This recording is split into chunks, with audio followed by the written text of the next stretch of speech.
ఈ సుఖము సుఖమా అన్న ప్రశ్న వేయించి వైరాగ్య సుఖమునివ్వగలిగిన వాడు కూడా శంభుదేవుడే.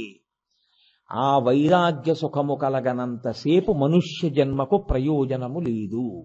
ఎందుకో తెలుసా అండి? మీ మనసు వెతుక్కుంటుంటుంది సుఖస్థానాలని, వెతుక్కుని వెతుక్కుని వెతుక్కుని వెంపర్లాడి ఆఖరణ ప్రాణోత్క్రమణం అయిపోయేటప్పుడు కూడా దానికి ఇష్టం వచ్చిన ఏదో ఒక సుఖస్థానం మీదకి వెళ్ళి నిలబడిపోతుంది. నిలబడిపోతే తిరిగి ఎక్కువగా పడతాడు. వెన్నుపం భూమికి అడ్డంగా ఉండేటటువంటి స్థితిలో పుడతాడు. ఇంకా మళ్ళీ ఇలా నిలువుగా పెరగదు. ఎందుకంటే ఈశ్వరుణ్ణి తెలుసుకునే ప్రయత్నం చేయలేదు అలా పుట్టినప్పుడు. కాబట్టి ఆ పరిస్థితి రాకుండా ఉండాలి. నువ్వు మనుష్యుడిగా పుట్టావు కాబట్టి ఈ సుఖములు సుఖములా అని ఒక వయసు వచ్చిన తర్వాత అడగాలి.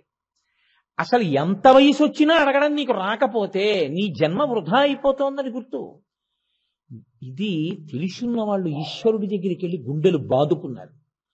గుండెలు బాదుకోవడం అంటే మీరు ఒకటి గమనించండి, అలా ఈశ్వరుణ్ణి అడిగితే ఆయనకి వినపడతాయండి అలాంటివి కూడా అని అనుకోకండి. రామకృష్ణ పరమహంసని వాళ్ళ శిష్యుడు ఒక మాట అడిగాడు, ఏమండి లోపల మనం ఏమైనా మౌనంగా అడిగితే ఈశ్వరుడికి తెలుస్తుందా అని అడిగాడు. అడిగితే రామకృష్ణ పరమహంస ఆయన అన్నారు, నీ ఇంట పాకుతున్నటువంటి ఎర్రచీమలు ఉంటాయి కదా, చిన్ని చిన్ని ఎర్రచీమలు, దాన్ని చాలా జాగ్రత్తగా చచ్చిపోకుండా ఒడిసి పట్టుకుని బంగారం కొట్టుకి తీసుకెళ్ళి దాని కాలి ఆదికి బంగారు పట్టీ చేయించి మువ్వలతో దాన్ని తీసుకొచ్చి మళ్ళీ ఆ పట్టీ చేసి కంసాలివాడు ఇచ్చే వరకు జాగ్రత్తగా చీమను అట్టెపెట్టి ఆ పట్టీ ఆయన ఇచ్చిన తర్వాత దాని పాదములకు కట్టి చీమని విడిచిపెడితే అది పాకుతున్నప్పుడు దాని పాదములకు కట్టినటువంటి బంగారు పట్టీల యొక్క మువ్వల ధనులు ఈశ్వరుడు వినగలడు. నీలోని మాట వినలేడని ఎందుకు అనుకుంటున్నావు? ఆయన వినగలడు. అందుకే సనాతన ధర్మంలో అన్నిటికన్నా గొప్పది ఏమిటంటే మీరు ఎంత చప్పుడు చేయకుండా చేస్తారో జపం అదంత గొప్ప. మీరు పైకి ఎంత గట్టిగా చేస్తారో దానికి అంత తక్కువ ఫలితం.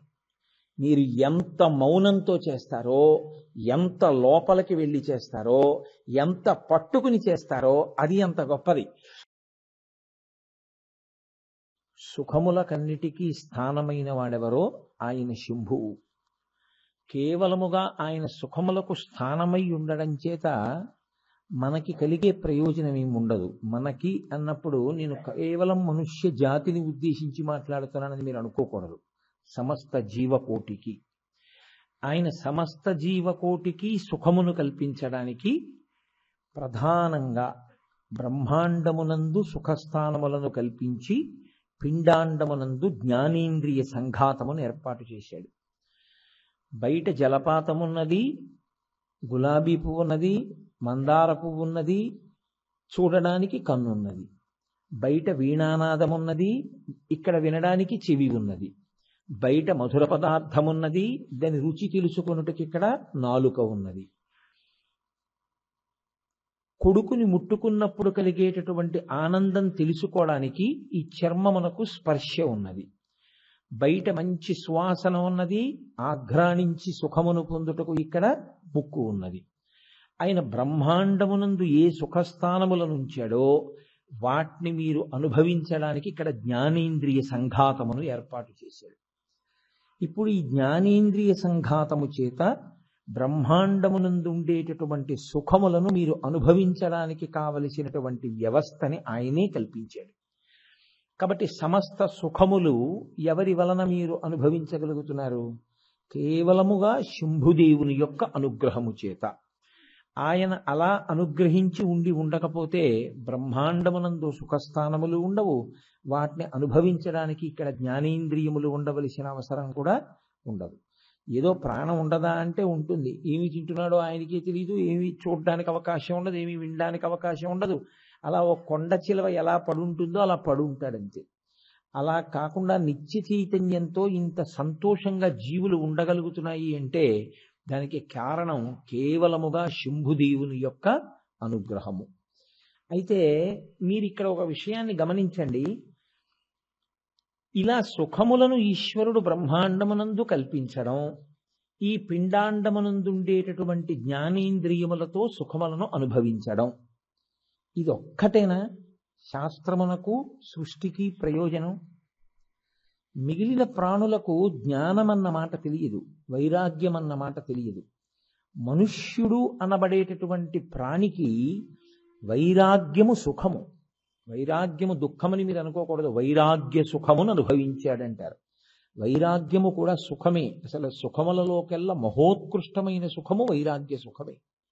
వైరాగ్య సుఖస్పర్శయందు దుఃఖస్పర్శ వలన సుఖస్పర్శ క్షీణించడం అన్నది ఉండదు. సుఖస్పర్శకుండే ప్రమాదం ఏమిటంటే కొంతకాలం మనకు అది దుఃఖముగా మారిపోతుంది. సుఖమే దుఃఖమవుతుంది. ఎందుచేత అంటే నేను మీకు ఒక మాట చెప్తాను చూడండి జాగ్రత్తగా. సుఖము మీ మనసు దేనిని చూసినప్పుడు, దేని వలన స్మరణ చేత ఉత్తేజమును, ఉద్వేగమును, సంతోషమును పొందుతుందో అది మీ సుఖమునకు కారణమై ఉంటుంది. మీ సుఖమునకు కారణమైనది నా సుఖమునకు కారణము కావాలని లేదు లోకంలో.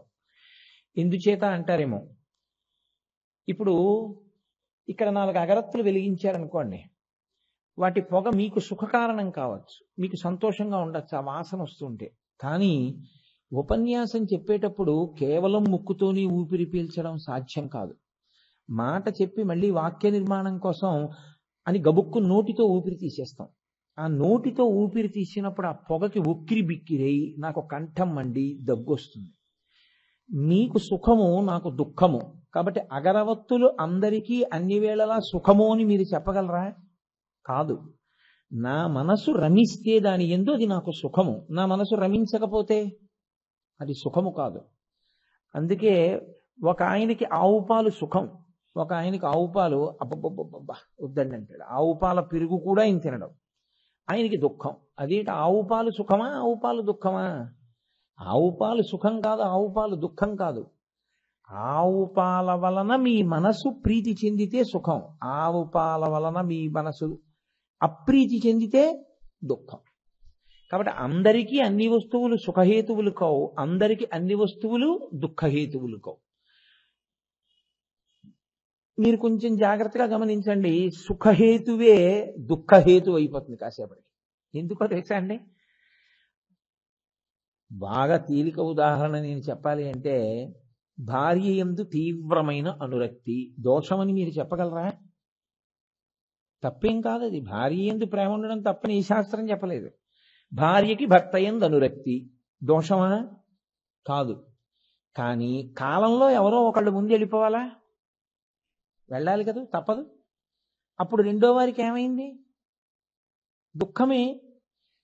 ఏ వస్తువు సుఖమైందో అది దుఃఖమునకు కారణమై కూర్చుంది.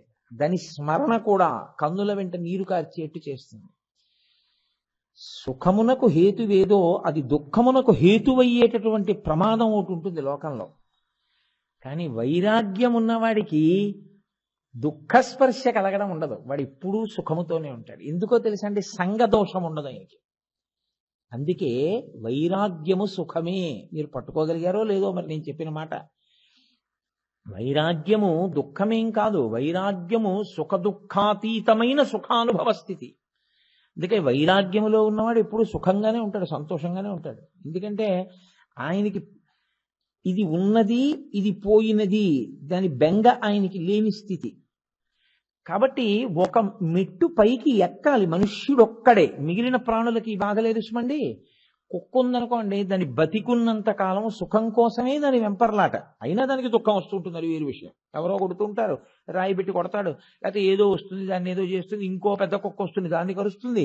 దానికి ఉండే దుఃఖం దానికి ఉంటుంది. కానీ అది సుఖం కోసమే వెంపర్లాడుతుంది. మనిషి కూడా అలా సుఖం కోసమే వెంపర్లాడవచ్చా? తప్పకుండా అది దోషభూయిష్టమే. ఇంకా బ్రతికున్నంత కాలము సుఖాల కోసమే అంటే, ఇది బాగుందండి, ఇలా ఉండడం చాలా బాగుంది, ఎంతో సుఖంగా ఉంది, ఇలా ఉండడం ఎంత హాయిగా ఉందో అని అనుకోవద్దు. నీ అంత నువ్వుగా సుఖములను పరిత్యజించు. వానప్రస్థం అన్న మాట అందుకే వచ్చింది. లేకపోతే మహారాజు గారి కర్మ కాలింది ఏమిటంటే, ఆయనకి ఏం శత్రువులు వచ్చి ఆయన సింహాసనం ఓడబీకే లేదు. ఆయన హాయిగా రాజ్య పదవిని అనుభవిస్తూ ఉండొచ్చు. మరి కొడుక్కి పట్టాభిషేకం చేసి ఎందుకు వెళ్ళిపోతున్నాడు రాజు వానప్రస్థానికి? అడవి కింద ఎందుకుంటున్నాడు అంటే, మీరు ఒకటి బాగా గుర్తుపెట్టుకోండి. కోట్ల కోట్ల కోట్ల కోట్ల మందిలో ఏ ఒక్కడో ఒక్క ప్రశ్న వేసుకోవడం మొదలు పెడతాడు. ఇది సుఖమా అని ఒక ప్రశ్న వేసుకుంటాడు. మిగిలిన వాళ్ళు ఎవరు వేరుస్మండి, నేను నిర్దాక్షిణ్యంగా చెప్పేస్తున్నాను. శంసనాత్ శాసనాత్ ఇది శాస్త్రం. అది చెప్పడానికి భయం ఏం పడకూడదు, ఉన్నది ఉన్నట్టే చెప్పాలంతే. చాలా బాగుంది, ఇలాగే ఉండిపోదాం, చక్కగా హాయిగా మన మేడలో మనం ఉందాం. మీరు చూడండి, ఒక స్థితి వచ్చేటప్పటికీ మీరు ఒకటి గమనించండి. శాస్త్రం ఏమంటుందంటే వృద్ధాప్యం వచ్చేసిన తర్వాత కొడుకు దగ్గరికి వెళ్ళిపోవాలి, కానీ ఇలా స్వతంత్రంగా బాగుందంటాడు. ఎందుకంటే అలా ఉండడానికి అలవాటు పడ్డాడు, దాన్ని విడిచిపెట్టలేడు ఆయన. అలాగే మీరు గమనించండి, ఎప్పుడు ఎంత వయసు పెరిగిపోతుండనివ్వండి, సుఖస్థానముల గురించి వెంపర్లాడతాడు తప్ప నిజంగా ఇది సుఖమా, నాకు ఈ ఆనపకాయ పాలు పంచదార పోసి వండినటువంటి కూర చాలా సుఖంగా అనిపించింది, ఏమి నాలుగో మాట తింటే దుఃఖంగా ఎందుకు అనిపిస్తోంది, అబ్బా ఇంకా తినలేనని ఎందుకు అనిపిస్తోంది అంటే ఇది శాశ్వత సుఖము కాదు, దీనిలో దుఃఖ స్పర్శ ఉంది. ఎంత అనుభవించినా దుఃఖమన్న స్పర్శ లేకుండా అదే నిజమైన సుఖమై నిలబడేదేదో దానికి ఆనందమని పేరు. ఆయన ఆనంద నిలయుడు, ఆయనే తనలో తాను రమించేవాడు. ఇది బయట వెతికితే దొరికేది కాదు, అంతర్ముఖుడైతే దొరికేది. కాబట్టి ఇప్పుడు వైరాగ్యం అన్న మాటకి కారణం ఎక్కడి నుంచి వస్తుందో తెలుసా అండి?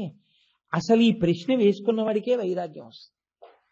ఏమండి మరి అలా అయితే ఏదో ప్రసూతి వైరాగ్యం, శ్మశాన వైరాగ్యం అని ఉంటాయి కదా. చాలా మనం ప్రేమించినటువంటి వ్యక్తి వెళ్ళిపోయారనుకోండి, తండ్రి గారు మరణించాడు, చాలా బాధగా ఉంటుంది, ఏమిటి జీవితం అనిపిస్తుంది. ఆయనకి దేని మీద సుఖం మీద వెంపర్లాట ఉండదు. ఓ 11 రోజులు, అథవా చాలా ఎక్కువ చెప్పానేమో నేను, 2-3 రోజులు. ఆ తర్వాత మామూలే, అబ్బా ఎన్నాళ్ళు తింటా నీ చప్పిడి, సాంబార్ చేసి తినకూడదా 11వ రోజు వరకు అంటాడు. ఓ 3 రోజులు ఉంటుందేమో, కొంతమందికి అది కూడా ఉండకపోవచ్చు, కొన్ని గంటలు, ఆ పాటి చాలు, అదృష్టం. అలా ఉన్నాయి రోజులు. కాబట్టి ఈ దుఃఖము వలన కలిగినటువంటి వైరాగ్యం ఏదైతే ఉందో అది శాశ్వతమైన వైరాగ్యము కాదు. అది ఏం చేస్తుందంటే వచ్చినట్టు వచ్చి పోతుంది. దాన్ని మందవైరాగ్యము అని పిలుస్తారు శాస్త్రంలో. మందవైరాగ్యం అంటే అప్పటికి కలుగుతుంది. ఏంటో ఇవన్నీ నాకు ఎందుకీ భావబంధాలంటాడు. పిల్లల్ని చూడాలని ఉంటుంది, వాళ్ళని రమ్మంటాడు, వాళ్ళు అంటారు మాకు ఖాళీ లేదంటారు. అప్పుడు అంటాడు భార్యతో, ఛీ ఈ పిల్లలు పుట్టకపోయినా బాగుండేదంటాడు. మీరు నిజం అనుకుంటున్నారు ఏమిటి? పావు గంట ఉండదు ఆయనకు ఆ భావన. అది మందవైరాగ్యం అంటే కలిగినట్టు కలుగుతుంది. ఎందుకంటే సుఖమునందు తాదాత్మ్యత తీరక వాడు తను కోరుకున్నట్టు ఉండలేదని వచ్చిన వైరాగ్యం. వాడు తను కోరుకున్నట్టు ఉన్నాడు అనుకోండి, ఇంకా అలా ఉండాలి, ఇంకా అలా ఉండాలంటాడు. అంతే తప్ప వాడు నాకు అనుకూలంగా ఉంటున్నాడు, కొడుకు నేను చెప్పిన మాట అంతా వింటున్నాడు, అయినా ఇవన్నీ శాశ్వతమా ఈ అనుబంధాలు అంటే వైరాగ్యం వస్తుంది. అంతేగాని కొడుకు మాట వినలేదని వచ్చిన వైరాగ్యం కాదు, మందవైరాగ్యం. అది మరి ఎప్పుడు వస్తుంది అంటే పరిశీలన చేత వస్తుంది. ఈశ్వరుడి దగ్గర మొర పెట్టుకుంటే వస్తుంది. అయ్యా ఎన్నాళ్ళయ్యా నాకు ఈ తాపత్రయం, ఎన్నాళ్ళు అనుభవించమంటావు ఇలా? ఎప్పుడో 5వ ఏట తెలిసింది వంకాయ కూర వండితే మెంతికారం పెట్టి రుచిగా ఉంటుంది అని. 50వ ఏడు వచ్చింది. 45 సంవత్సరముల నుంచి ఆ రుచి కోసం వెంపర్లాడి తింటూనే ఉన్నాను. ఈ సుఖము సుఖమా అన్న భావన మాత్రం నాకు రాలేదు. ఈశ్వరా ఏమి చిత్రం, ఎన్నాళ్ళు ఇలా ఈ వెంపర్లాట ఉంచమంటావు నన్ను? నాకు ఈ వెంపర్లాట తీయవా? వంకాయ కూర మెంతి కారం పెడితే ఏమి, వంకాయ కొత్తిమీర కారం పెడితే ఏమి, ఏదో పదార్థం కడుపు నిండడానికి సాత్వికమైనటువంటి పదార్థము చాలు. పోని బొగ్గుళ్ళు తినేయక్కర్లేదు. మొక్క పిసరు ఉప్పు తక్కువైంది, గుండెలు బాధేసుకోకుండా ఏం పర్వాలేదు లోవాయ్ అని తినేయగలవా? ఈశ్వరుడు పదార్థం ఇచ్చాడు కదా, దాని పెద్ద రుచి కోసం వెంపర్లాడకుండా తిని చేయగడుక్కోగలవా? బాధపడుతూనో నటన కోసమో కాదు సుమండి, లోపల నిజంగా భావన వచ్చి, అది వైరాగ్యం. ఈ వైరాగ్య సుఖము నిమ్మని ఎవరిని అడగాలో తెలుసా అండి? ఆయన్నే అడగాలి.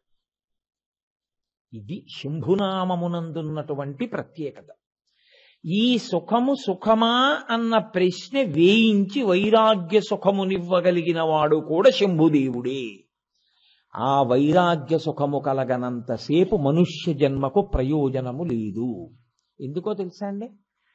మీ మనసు వెతుక్కుంటూ ఉంటుంది సుఖస్థానాల్ని. వెతుక్కుని వెతుక్కుని వెతుక్కుని వెంపర్లాడి ఆఖరణ ప్రాణోత్క్రమణం అయిపోయేటప్పుడు కూడా దానికి ఇష్టం వచ్చిన ఏదో ఒక సుఖస్థానం మీదకి వెళ్ళి నిలబడిపోతుంది. నిలబడిపోతే తిరిగి ఎక్కువగా పడతాడు. వెన్నుపం భూమికి అడ్డంగా ఉండేటటువంటి స్థితిలో పుడతాడు. ఇంకా మళ్ళీ ఇలా నిలువుగా పెరగదు. ఎందుకంటే ఈశ్వరుణ్ణి తెలుసుకునే ప్రయత్నం చేయలేదు అలా పుట్టినప్పుడు. కాబట్టి ఆ పరిస్థితి రాకుండా ఉండాలి. నువ్వు మనుష్యుడిగా పుట్టావు కాబట్టి ఈ సుఖములు సుఖములా అని ఒక వయసు వచ్చిన తర్వాత అడగాలి. అసలు ఎంత వయసు వచ్చినా అడగడం నీకు రాకపోతే నీ జన్మ వృధా అయిపోతోందని గుర్తు. ఇది తెలుసున్న వాళ్ళు ఈశ్వరుడి దగ్గరికి వెళ్ళి గుండెలు బాదుకున్నారు. గుండెలు బాదుకోవడం అంటే మీరు ఒకటి గమనించండి, అలా ఈశ్వరుణ్ణి అడిగితే ఆయనకి వినపడతాయండి అలాంటివి కూడా అని అనుకోకండి. రామకృష్ణ పరమహంస అని వాళ్ళ శిష్యుడు ఒక మాట అడిగాడు. ఏమండి లోపల మనం ఏమైనా మౌనంగా అడిగితే ఈశ్వరుడికి తెలుస్తుందా అని అడిగాడు. అడిగితే రామకృష్ణ పరమహంస ఆయన అన్నారు, నీ ఇంట పాకుతున్నటువంటి ఎర్రచీమలు ఉంటాయి కదా, చిన్ని చిన్ని ఎర్రచీమలు, దాన్ని చాలా జాగ్రత్తగా చచ్చిపోకుండా ఒడిసి పట్టుకుని బంగారం కొట్టుకి తీసుకెళ్ళి దాని కాలి ఆదికి బంగారు పట్టీ చేయించి మువ్వలతో దాన్ని తీసుకొచ్చి మళ్ళీ ఆ పట్టీ చేసి కంసాలివాడు ఇచ్చే వరకు జాగ్రత్తగా చీమను అట్టెపెట్టి ఆ పట్టీ ఆయన ఇచ్చిన తర్వాత దాని పాదములకు కట్టి చీమని విడిచిపెడితే అది పాకుతున్నప్పుడు దాని పాదములకు కట్టినటువంటి బంగారు పట్టీల యొక్క మువ్వల ధనులు ఈశ్వరుడు వినగలడు. నీలోని మాట వినలేడని ఎందుకు అనుకుంటున్నావు? ఆయన వినగలడు. అందుకే సనాతన ధర్మంలో అన్నిటికన్నా గొప్పది ఏమిటంటే మీరు ఎంత చప్పుడు చేయకుండా చేస్తారో జపం అదంత గొప్ప. మీరు పైకి ఎంత గట్టిగా చేస్తారో దానికి అంత తక్కువ ఫలితం. మీరు ఎంత మౌనంతో చేస్తారో, ఎంత లోపలికి వెళ్ళి చేస్తారో, ఎంత పట్టుకుని చేస్తారో అది అంత గొప్పది. నాకు ఏదో ఒకదాని మీద ఒకటి గుర్తొస్తుంటుంది. ఇవన్నీ చెప్తే అప్పటికవుతుంది ఉపన్యాసం అనిపిస్తుంది వచ్చిన బాధ. పరమహంస ఒక మాట చెప్తారు. బిల్వమంగళుడని శివభక్తుల కథల్లో అదొక కథ. అంటే చింతామణి కథ అని మీరు అనుకోకండి, ఆయన వేరు. నేను చెప్పే ఆయన వేశ్యాలంపటంలో ఉన్నవాడు. తండ్రికి తద్దినం పెట్టి వేశ్య కోసం వెళ్తున్నాడు. అసలు అది మహాదోషం. ఇంకా నేను దాని గురించి పెద్ద వివరణ చేయవలసిన అవసరం లేదనుకోండి. ఆయన రాత్రివేళ వేశ్య దగ్గరికి వెళుతూ పితృశేషాన్ని వండిన గార్లు అప్పాలు అలాంటివన్నీ మూట పట్టుకుని వెళ్ళిపోతున్నాడు. ఇంకొక ఆయన ఈశ్వరుణ్ణి ధ్యానం చేస్తున్నాడు. ఈశ్వరుణ్ణి ధ్యానం చేస్తున్న ఆయన ఇలా పెట్టుకుని కూర్చుని ఉన్నాడు. వేశ్య మీద ధ్యానం చేస్తున్నవాడు ఎంత తొందరగా వేశ్య దగ్గరికి వెళ్ళిపోదామని గారెలో అప్పాలు పట్టుకుని వెళ్ళిపోతున్నాడు. మీరు బాగా గమనించండి. వెళ్ళిపోతున్న ఆయన ధ్యానం చేస్తున్నాడు, కూర్చున్న ఆయన ధ్యానం చేస్తున్నాడు. వెళ్ళిపోతున్న ఆయన ధ్యానం దేని మీద? వేశ్య మీద. కూర్చున్న ఆయన ధ్యానం దేని మీద? ఈశ్వరుల మీద. మీరు నేను అనుకుంటున్నాం. ఈ వెళ్ళిపోతున్న ఆయన కూర్చుని ధ్యానం చేస్తున్న ఆయన కాలు తొక్కాడు. ఆయన వెంటనే కళ్ళు తెరిచాడు. బుద్ధుందా లేదా, నన్ను తన్నుకుంటూ వెళ్ళిపోతున్నావు అన్నాడు. ఆయన అన్నాడు, నేను ధ్యానంలో ఉన్నాను, నువ్వు ధ్యానంలో ఉన్నావు. ఏ వస్తువు అన్నది పక్కన పెట్టు. నేను ఒక దాని మీద ధ్యానంలో ఉండడంలో చూడకుండా నీ కాలు తగిలింది. నువ్వు దేని మీదో ధ్యానంలో ఉన్నవాడికి నీకెలా తెలిసింది నీ తండ్రి? నీ ధ్యానం కన్నా నా ధ్యానం గొప్పది కదా. వస్తువు ఏదో పక్కన పెట్టు. ఏ వస్తువుని పట్టుకున్నానన్నది పక్కన పెట్టే. ధ్యానము నాదా గొప్ప నీదా అని అడిగాడు. ఆయన మహానుభావుడై ఈశ్వరుల్లో కలిసిపోయాడు తర్వాతి కాలంలో. అది అంతర్ముఖ సమారాధ్య బహిర్ముఖ సుదుర్లభ. లోపలికి వెళ్ళడం రావాలి, మౌనంగా ఈశ్వరుణ్ణి పట్టుకోవడం రావాలి, ధ్యానమునందు తాదాత్మ్య స్థితిని అనుభవించడం రావాలి. కాబట్టి వైరాగ్య సుఖమిమ్మని మీరు ఎవరిని అడగాలి? శంభుదేవుణ్ణి అడగాలి. ఎవరు మీకు సుఖములనిచ్చాడో ఆయన్నే అడగాలి. అయ్యా, ఈ సుఖముల మీద వెంపర్లాట ఎంతకాలం ఉంచుకోమంటావు నన్ను? అది అలా ఉండని. అవి పాడైపోయి ధ్వంసమైపోవడం వల్ల వైరాగ్యం రావాలని కోరకూడదు. అవి అలా ఉండని. వాటిని చూస్తాను, కానీ ఏదో పెద్ద ఉత్తేజం అయిపోకూడదు. ఆ వస్తువుకి ఏదో ఇబ్బంది వచ్చింది కుంగిపోకూడదు. ఒకలా ఉండగలనా? దూర్జటి అడిగాడండి ఈ మాట. రోసీరోయదు కామినీ జనుల తారుణ్యోరు సౌఖ్యంబులన్ బాసీబాయదు పుత్ర మిత్రధన సంపద్భ్రాంతి వాంఛాలతల్ కోశీకోయదు నామ నంబకట నీకున్ ప్రీతిగా సత్క్రియల్ చేషీ చేయదు దీని త్రుళ్ళన చవే శ్రీకాళహస్తీశ్వర అన్నది. వైరాగ్యం వచ్చినట్టుంటుంది, ఏం పిల్లలు అన్నట్టుంటుంది, అంటూనే పట్టుకుంటుంటుంది. పూజ చేస్తున్నట్టుంటుంది, చేయకుండా పారిపోతుంది. ఈశ్వరుణ్ణి పట్టుకున్నట్టుంటుంది, ఈశ్వరుణ్ణి విడిచిపెట్టేస్తుంది. దీని త్రుళ్ళన చవే శ్రీకాళహస్తీశ్వర, దీనికి ఎంత మదం, నేను ఇలా తిరగలనని, దీన్ని తొక్కి పెట్టవా ఈశ్వర అని అడిగాడు. వైరాగ్య సుఖమిమ్మని అడిగాడు. కాబట్టి ఇప్పుడు ఈ వైరాగ్య సుఖము మీకు ఇప్పించగలిగిన వాడెవరో ఆయన కూడా శంభుదేవుడే. అయితే మీరు ఇక్కడ ఒక ప్రశ్న వేస్తారు, నాకు తెలుసు. ఏమంటే వైరాగ్యం వస్తే ఇల్లు వదిలి వెళ్ళిపోమా? ఏమీ అయిపోదు. వైరాగ్యం వస్తే మీరు ఈ బట్ట రంగు కూడా ఏం మార్చక్కర్లేదు. మీరు ఎక్కడున్నారో మీరు అక్కడే ఉంటారు, అక్కడే ఉండొచ్చు కూడా. వైరాగ్యం అన్న మాటకు అర్థం ఏమిటో తెలుసా అండి? నేను గంట సేపు ఉపన్యాసం చెప్పే కన్నా ఓ ఉపమానం చెప్పేస్తే తేలిక. గాలియే వైరాగ్యమునకు ఉదాహరణ. మీరు చూడండి, గాలి అలా వెళ్ళిపోతూ ఆ పువ్వుల మీదకి వస్తుంది. ఆ పుష్పముల మించి వెళ్ళడంలో సౌరభం అవుతుంది, మంచి సువాసనతో అలా ముందుకు వస్తుంది. వస్తే అబ్బా ఎంత మంచి గాలో అంటారు. ఆ గాలే అలా ముందుకెడుతుంది.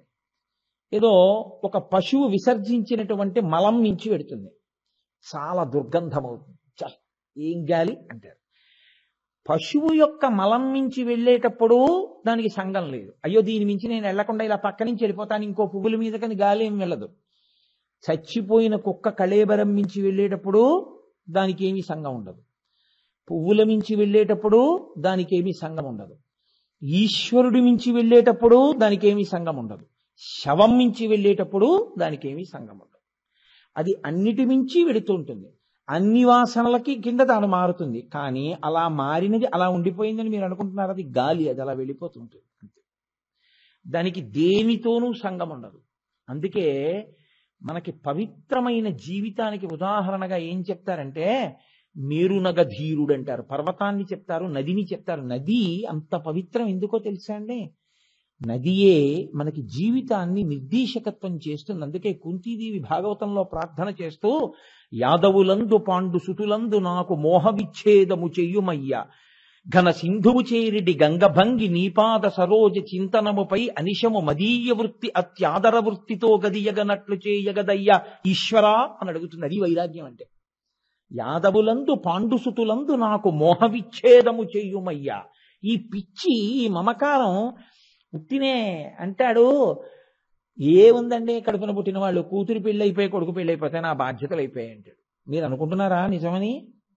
కూతురు పెళ్ళి అయిపోయాక అంటాడు, మనవడు పుట్టి వాడు చక్కగా అలా నాతో పాటు వచ్చి వాడు కారు దిగి వాడు గజేంద్ర మోక్షంలో పద్యాలన్నీ వాడికి వచ్చేసి వాడు నా కాళ్ళు ఎత్తుతూ వాడు ఒక్క ఊపిరి తీస్తే ఇంకా మళ్ళీ ఊపిరి పూర్తయ్యే లోపల పద్యాన్ని దమ్ము పట్టి వాడు చదువుతుంటే ఒక్కొక్క సమాసం పోతనగారు వేసింది. అలవైకుంఠపురంబులో నగరిలో ఆమూల సౌధంబుదాపల మందార వనాంతరామృత సహప్రాతేందుకాంతోపలోత్పల పర్యంకరమా వినోదియగు ఆపన్న ప్రసన్నుండు విహ్వల నాగేంద్రము పాహీ పాహీయన కుయ్యాలించి సవరంభియ్యి అని నా మనవడు పద్యం చదువుతుంటే ఆనాడు నేను మురిసిపోతాను, నా మనవడికి పద్యాలు నేర్పుతానంటాడు. అయిపోయిందని మీరు అనుకుంటున్నారా? ఒక మనవరాలు పుట్టి తెల్లటి పిల్ల, దానికి ఎర్రటి పట్టులంగా కడితే అది కారులోంచి దిగి అది ఇలా లంగా ఇలా ఎత్తి పట్టుకుని రెండు చేతులతో తాతగారండి తాతగారండి అని నా చిటికిన వేలు పట్టుకుని అది వస్తే దానికి బాలపూజ చేస్తే అది కుర్చీలో కూర్చొని బాలపూజ చేయించుకుంటుంటే నేను బాలపూజ గురించి ఉపన్యాసం చెప్తే అబ్బాయి ఎప్పుడో అంటాడు. అయిందని మీరు అనుకుంటున్నారా? ఆ తర్వాత కొడుకు, ఆ తర్వాత కొడుక్కి పిల్లలు, ఆ తర్వాత వాళ్ళ పెళ్లిళ్ళు, వాళ్ళ ఉపనయనాలు, వాళ్ళకి పిల్లలు, ఆఖరికి ఈయన ఎక్కడ ఉంటారో తెలుసా? ఇంటెన్సివ్ కేర్ యూనిట్ ఎప్పుడప్పుడు. అప్పుడు ఏమంటాడంటే ఇంకా నేను బతికుంటే బాగుండంటే బాగుండదు కదా, ఉండి ఏం చేసావు, ఇన్నేళ్లుండితి నేమి కంటి నేను ఎవ్వారి రక్షించదన్నని అడిగాడు దుర్జటి. అది ధైర్యం అంటే, మొనగాడంటే అది. ఈశ్వరుడి దగ్గరికి వెళ్ళి అన్నాడు, ఇన్నేళ్లుంటిని ఏమి కంటి నిక నేను ఎవ్వారి రక్షించదన్. ఏమిటా ఇన్నాళ్ళు ఉంచో, ఏమిటో చేసింది? ఉంచితే మాత్రం ఏం సాధిస్తానయా? మార్చు నా మనసుని. లేని దానికి ఎందుకు ఏం చేయమంటావు? ఉండి నిలదీసి అడిగాడు ఈశ్వరుణ్ణి. ఆ అడిగిన వాడు ఉన్నాడే వాడు సాధకుడు. అంతేకాని ఈశ్వరుడి దగ్గరికి వెళ్ళి అక్కడ కూడా నటరత్న నట సార్వభౌమాల తాను చాలా భక్తిగా బతికేస్తున్నట్టు చేస్తే పూజ చేసేస్తే ఈశ్వరుడికి తెలియదండి ఏం చేస్తున్నాం. ఈశ్వరుడికి నిజంగా మీ బలహీనత చెప్పడం మార్గం. కాబట్టి వైరాగ్య సుఖం ఇమ్మని ఎవరిని అడగాలి? ఆయన్నే అడగాలి. ఇప్పుడు వైరాగ్య సుఖం ఒకటి ఉన్నదని ఆ వైరాగ్య సుఖమును పొందాలని గాలిలా ఒక వయసు వచ్చేసిన తరువాత ఇక నీ మహాభినిష్క్రమణములకు నీవు సిద్ధం కావాలి. ఈ రంగస్థలాన్ని విడిచిపెట్టేసి 8:30 అయిపోతుంది అనుకోండి, ఇంకా నేను ఈ రంగస్థలాన్ని ఈ వేదికని విడిచిపెట్టి వెళ్ళిపోవడానికి సిద్ధమైపోతున్నానా లేదా? అలా దీన్ని విడిచిపెట్టేసి ఈశ్వరుని యందు ఐక్యమైపోవడానికి సిద్ధం చేసేసుకోవాలి సంబారాల్ని. అలా సిద్ధమవడానికి తాను తయారవుతూ ఇక సాక్షి మాత్రంగా చూడడం నేర్చుకోవాలి. సంగము లేదు. సంగము లేదంటే ఇంట్లోంచి వెళ్ళిపోమ్మని కాదు, అక్కడే ఉంటాడు. కోడలు పప్పులో ఉప్పు వేయడం మర్చిపోయింది.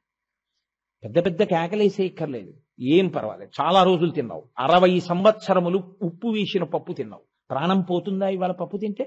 తిను, పర్వాలేదు. కాబట్టి ఉప్పు వేయలేదమ్మా నువ్వు అని కూడా అనడు, పప్పు కలుపుకు తినేస్తాడు. మామయ్య గారు ఉప్పు వేయలేదు పప్పులో. అవునమ్మా గమనించాను, ఏమైందమ్మా? ఏం పర్వాలేదు, నువ్వు వేసుకుని తిను. మా మామగారు చాలా మంచివాడని సర్టిఫికెట్ కోసం కాదు, నువ్వు సంఘం లేకుండా బతకడం నేర్చుకోవడానికి. అయిన దానికి కాని దానికి వచ్చి ఏమిటి ఏమిటి ఏమిటి అనకు. నువ్వు ఈశ్వరుడి మీద మనసు జరిగేవి జరుగుతుంటాయి, సాక్షి మాత్రంగా చూస్తుంది. నీవు ఏమి చెయ్యాలో అది నీకు అయిపోయింది. 60 ఏళ్ళు వచ్చాయి, ఆఫీస్ వాళ్ళు పంపించేశారు, కొడుకు కుట్టేశాడు, వాడు ఉద్యోగం వాడు చేసుకుంటున్నాడు, కోడలు వచ్చేసింది, వాడికి కొడుకు కుట్టేశాడు. ఇంకా ఎందుకు నీకు తాపత్రయం? నువ్వెవరిని పట్టుకోవాలో వాడిని వదిలేసి ఇవన్నీ ఎందుకు ఇంకా పట్టుకుంటావు? వాణ్ణి పట్టుకో. వాణ్ణి పట్టుకుని ఉండి ఇవన్నీ ఏం వదిలేయద్దు, చక్కగా వెళ్ళు. నాకు వైరాగ్యం అండి, నేను ఎక్కడికి వెళ్ళండి అని ఏం అనక్కర్లేదు. కొడుకు పిలిచాడు వెళ్ళు, సంఘం ఏం లేదు. పొంగిపోవద్దు. ఎక్కడ పొంగో తెలుసా నీకు? అన్నిటా ఈశ్వరుణ్ణే చూస్తుంది. ఈశ్వరుణ్ణి చూసి ఈశ్వరుడితో అనుబంధం పెట్టుకుని పొంగు లేదు కుంగు లేదు, గాలి ఎలా ఉందో అలా ఉంటావు. దానికి వైరాగ్య సుఖమని పేరు. ఇప్పుడు ఇది ఇచ్చేవాడెవరు? తీసుకొచ్చి చెప్పేవాడెవరు? ఇలా ఉంటే నీకు సాధనలో వైరాగ్యం వస్తుందని ఎవడు చెప్తాడు? 2 ఉండాలి. ఒకటి శాస్త్రం ఉండాలి, శాస్త్రమును చెప్పడానికి గురువు ఉండాలి కదండి. మొదట శాస్త్రమును తాను చదువుకున్నవాడై ఉండాలి. తాను చదువుకుని నేనింత కష్టపడి చదువుకున్నాను, ఎందుకు వచ్చిందంటే నాకు ఈ ప్రారంధం, నేనెందుకు చెప్పడం అనేటటువంటి బాధగా కాకుండా చెప్పడం తన కర్తవ్యంగా, ఏ ప్రతిఫలాపేక్ష లేకుండా చెప్పడం తన కర్తవ్యమని చెప్పగలిగినటువంటి గురువు ఒకడు నీకు దొరకాలి. అలాంటి గురువు దొరికితే శాస్త్రం నీకు అందుతుంది. లేకపోతే శాస్త్రమునందున్నవి నీకెలా అందుతాయి? మోక్షం ఎలా అందుతుంది? మనుష్య జన్మ ప్రయోజనం ఈ జన్మలో కాకపోతే వచ్చే జన్మకైనా ఓ అడుగు ముందుకు ఎలా వేస్తావు? ఈ 2 కావాలి. ఇప్పుడు ఈ 2 ఎవరు ఇవ్వాలి? మళ్ళీ శంభుదేవుడే ఇవ్వాలి కదండి, ఆయనే ఇవ్వాలి. అందుకే ఆయన ఏం చేశాడో తెలుసా అండి? వేదముని ఇచ్చాడు. ఇలా బ్రతుకు వేదమునిచ్చాడు. ఇప్పుడు ఒకానొకప్పుడు ఆయన ఎక్కడికో వెళ్ళి చెట్టు కింద కూర్చున్నాడు. అసలు ఆశ్చర్యం ఏమిటో తెలుసా అండి? శాస్త్రంలో వేదం ఎంత గహనంగా మాట్లాడుతుందంటే, సుఖమునకు ప్రారంభ స్థానము తల్లి. ఎందుకో తెలుసా అండి? అమ్మ కడుపులోంచి మీరు బయటికి రాగానే, అమ్మ కడుపులోంచి బయటకు వచ్చాను ఈవిడమ్మ అని మీకేం తెలియదు. మీకు సమస్త ప్రపంచము కొత్తే. ఇక్కడి నుంచి మొట్టమొదటిసారి అమెరికా వెళ్ళి ఎవ్వరూ తెలియకుండా దేశంలో నేల మీద అడుగుపెట్టి నిలబడిన వాడికే అంత భయం ఉంటే, అసలు ఈ ప్రపంచంలో ఎవ్వరితో మాట్లాడడం రాదు, బాధ చెప్పుకోవడం రాదు, ఎవ్వరితో పరిచయం లేదు, ఏమీ తెలియదు. ఆ ప్రాణి మొట్టమొదట ఈ భూమి మీదకి వచ్చినప్పుడు దోమ కుడితే ఇది దోమ, దీన్ని నేను ఇలా కొట్టచ్చో అంటే చెయ్యి సహకరించదు, ఆ చెయ్యి ఇలా కొట్టదు, నోటితో చెప్పలేవు, మలమూత్రములు విసర్జించేస్తావు. అంత బలహీనమైన స్థితిలో తొండపిల్లలా వచ్చి నువ్వు ఈ భూమి మీద పడితే ఎవ్వరూ తెలియని స్థితిలో, వెలుతురన్నది నీకు తెలియదు, కటిక చీకట్లో ఉన్నావు అమ్మ కడుపులో. బయటికి రాగానే అన్ని లైట్ల వెలుతురు ముందు. అసలు ఆ వెలుతురికే ఆ గుడ్లిలా మూసుకుపోయి ఆ చిన్ని చిన్ని కళ్ళంత వెలుతురు అంతంత పెద్ద పెద్ద ఆకారాలు చూసి ఎంత భయాన్ని ఎంత ఉద్వేగాన్నో పొందుతాయి. అప్పుడు లోపలి కడుపు గోడలకి తగలడం అలవాటై అవే గోడలకి యువతల వైపు తగిలితే అమ్మ కడుపు ఏదో పెద్ద ఉపశాంతిని పొందుతాడు. పొంది నాకు ఒక రక్షకురాలు దొరికింది, అమ్మయ్యా ఈవిడ నన్ను రక్షిస్తుంది, ఎక్కడో ఒక మౌన భావన, మూగ భావన. ఇక్కడ ప్రారంభం సుఖం, ఇక్కడ ప్రారంభం సుఖస్థానము. ఎవరిచ్చారు నీకు సుఖస్థానాన్ని? తల్లిని. ఎవరిచ్చారా గర్భవాసాన్ని? ఎవరు ప్రవేశపెట్టారా కడుపులో నిన్ను పిండాన్ని? ఆయనే ఈశ్వరుడు. సుఖస్థానమైన తల్లితో ప్రారంభం. ఆ తర్వాత అమ్మంది, పిచ్చాడా, నీకు నాకు కూడా రక్షకుడు వేరొకడున్నాడు, ఈయన అని. ఈయన నీ తండ్రి, నన్ను నువ్వను, ఆయన్ని మీరను, నాన్నగారు మీరను, నన్ను అమ్మా నువ్వను అని నేర్పింది. ఇప్పుడు నాకు సుఖస్థానము తండ్రి. ఆయన వేలు పట్టుకున్నాడు. మా నాన్నగారు ఉన్నారు, నాకు భయం లేదన్నాడు. ఏదో భయం వేసింది. నాన్నగారండి నాన్నగారండి నాకు భయం వేస్తోందండి, నాన్నగారండి నాన్నగారండి నాన్నగారండి నాన్నగారండి నాన్నగారికి చెప్పుకోవడం నేర్చుకున్నాడు. తర్వాత అన్న, తమ్ముడు, సుఖస్థానములు తెలిసాయి. అసలు నీకు ప్రపంచంలో మొదటి సుఖస్థానమైన తల్లిని తండ్రిని ఇచ్చిన వాళ్ళు ఎవరు? ఈశ్వరుడే. ఇంకెవరిచ్చారు? శంభు అంటే అది. గుడికి ఎందుకు వెళ్ళాలని చెప్పిందో తెలుసా అండి శాస్త్రం? మీ కంటికి కనపడక మీకు గొప్ప ఉపకారం చేసేస్తున్నాడు అనుకోండి ఒక ఆయన, మీకు ఎప్పుడో అప్పుడు ఆయనోసారి చూద్దాం అనిపిస్తుందా అనిపించదా? నేను ఈ విషయం గొప్పగా చెప్పట్లేదు. నాకు కొన్ని ఫోన్లు వస్తుంటాయి. మా గోపాలకృష్ణ గారికి తెలుసు. ఆ ఫోన్ ఎత్తుతాను నేను. ఎవరండి మాట్లాడేది అంటారు. గురువుగారు ఉన్నారా అండి? కోటేశ్వరరావు గారు అంటారు. అమ్మా నేను కోటేశ్వరరావునే మాట్లాడుతున్నానంటాను. అనగానే ప్రత్యేకించి విదేశాల నుంచి ఫోన్ చేసేవాళ్ళు 5-10 నిమిషాలు వెక్కి వెక్కి ఏడిచేస్తారు వాళ్ళు. నేను అలాగే అలవాటు పడిపోయాను కదా, మొదట్లో కంగారు పడేవాడిని. వింటాను. అమ్మా ఎందుకంత ఉద్వేగపడతారు అంటాను. అయ్యా ఏవో మీ సీడీలు మేము ఇంతకాలం నుంచి వింటున్నాం, మీ మీద ఇంత భక్తి పెంచుకున్నాం, మేము ఎప్పుడైనా కోటేశ్వరరావు గారితో ముఖాముఖి మాట్లాడతామా అనుకున్నాం. ఏదో నెంబర్ దొరికింది, ఎప్పుడో ఫోన్ చేశాం, మీరే ఎత్తి మాట్లాడుతుంటే మేము ఆ ఉద్వేగాన్ని తట్టుకోలేకపోయామంటారు. ఆ ప్రేమ చూడండి మీరు. అయినప్పుడు ఇన్ని చేస్తున్న ఈశ్వరుడు నాకు తల్లి ఇచ్చినవాడు, అమ్మ కడుపులో పడుకోబెట్టినవాడు, బయటికి తోసినవాడు, అమ్మ కడుపు గోడ తగిలినప్పుడు నేను ఆ రోజున ఉపశాంతి పొందేట్టు చేసినవాడు, నాన్నగారి వేలు నాకు అందించినవాడు, నాకు విద్యనిచ్చినవాడు, నాకు ఇన్ని సుఖములు ఇచ్చినవాడు, వాడిని ఒకసారి చూద్దామని మీకు అనిపించింది అనుకోండి. అప్పుడు మీరు గుళ్ళోకి వెళ్ళి నించోడానికి ఒకలా ఉంటుంది, అది లేకుండా మీరు గుళ్ళోకి వెళ్ళడం ఓలా ఉంటుంది. అప్పుడు మీరు వెళ్ళినప్పుడు ఒక ఉద్వేగం, ఒక భావోద్వేగం. అందుకే అన్నమయ్య అందమైన మాట అంటాడు, గులు తిరిగిన దొంగ గూ గూ గూ వాడు గుడిలోనే దాగేనే గూ గూ గూ అంటాడు. కనపడకుండా చేసేవాడు దొంగ. ఊపిరి తీస్తాడు కనపడడు, తిన్నది జీర్ణం చేస్తాడు కనపడడు, శక్తినిస్తాడు కనపడడు, మేధాశక్తినిస్తాడు కనపడడు, బిడ్డల్నిస్తాడు కనపడడు, కీర్తినిస్తాడు కనపడడు, తన గురించి చెప్పిస్తాడు తాను కనపడడు. సాకారంబుగా చూపవే చిన్నీరేజ విహారమత్త మధుపా శ్రీకాళహస్తీశ్వర అని ఏడిచాడు దుర్జటి. ఒక్కసారి కనపడవా తండ్రి అని. అలాంటి వాడు ఇక్కడే ఉన్నాడు అని మీరు ఆ గుళ్ళోకి వెళ్ళి చూసి, ఇదిగో ఇక్కడకొచ్చి నక్కి కూర్చున్నాడు వైడే ఇన్ని ఉపకారములు చేస్తున్నవాడు అని మీరు వాణ్ణి చూసినప్పుడు మీకు ఎంత ఉద్వేగం కలిగి, ఎంత రోమాంచితమై, ఎంత ఆనందం కలుగుతుంది. ఆ భావోద్వేగంలో మీ కన్నుల వెంట నీళ్లు కారుతుండగా అలా చూస్తూ మీరు ఉండిపోయారనుకోండి, మీ నోట మాట రాక పూజ స్తంభించిపోయింది అనుకోండి, ఆనాడు మీరు పూజ చేసినట్టు. అసలు ఆ భావోద్వేగం జీవితంలో కలగనేపోతే ఆయన ఉపకారము మీకు స్మరణకు అందలేదు, కృతజ్ఞతతో కూడిన బ్రతుకని గుర్తు. కాబట్టి ఎవరివ్వాలి వైరాగ్యం?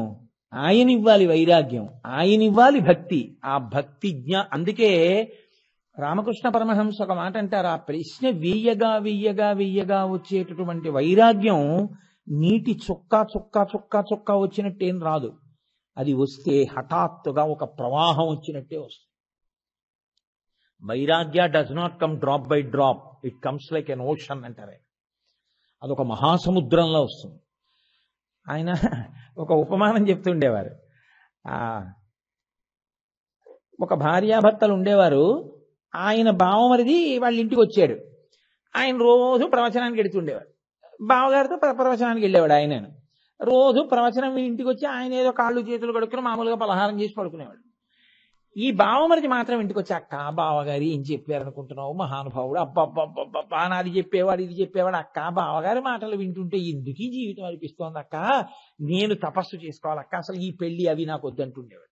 రోజు పడుకునేటప్పుడు భార్య అనేది, ఏమండి మీరు ఇలా చెప్తున్నారు, వాడి మనసులో వైరాగ్యం వచ్చేస్తోంది, వాడు ఏమి చేసేస్తాడో ఏమిటో నాకు భయంగా ఉందంటుండేవాడు. ఆయన అనేవాడు పడుకోబోయే ముందు ఉత్తరీయం తీసి పక్క దులుపుకుంటూ, నిజంగా వైరాగ్యం వచ్చి వెళ్ళిపోయేటటువంటి వాడు ఇన్ని మాటలు మాట్లాడడే, బెంగ పెట్టుకోకనేవాడు.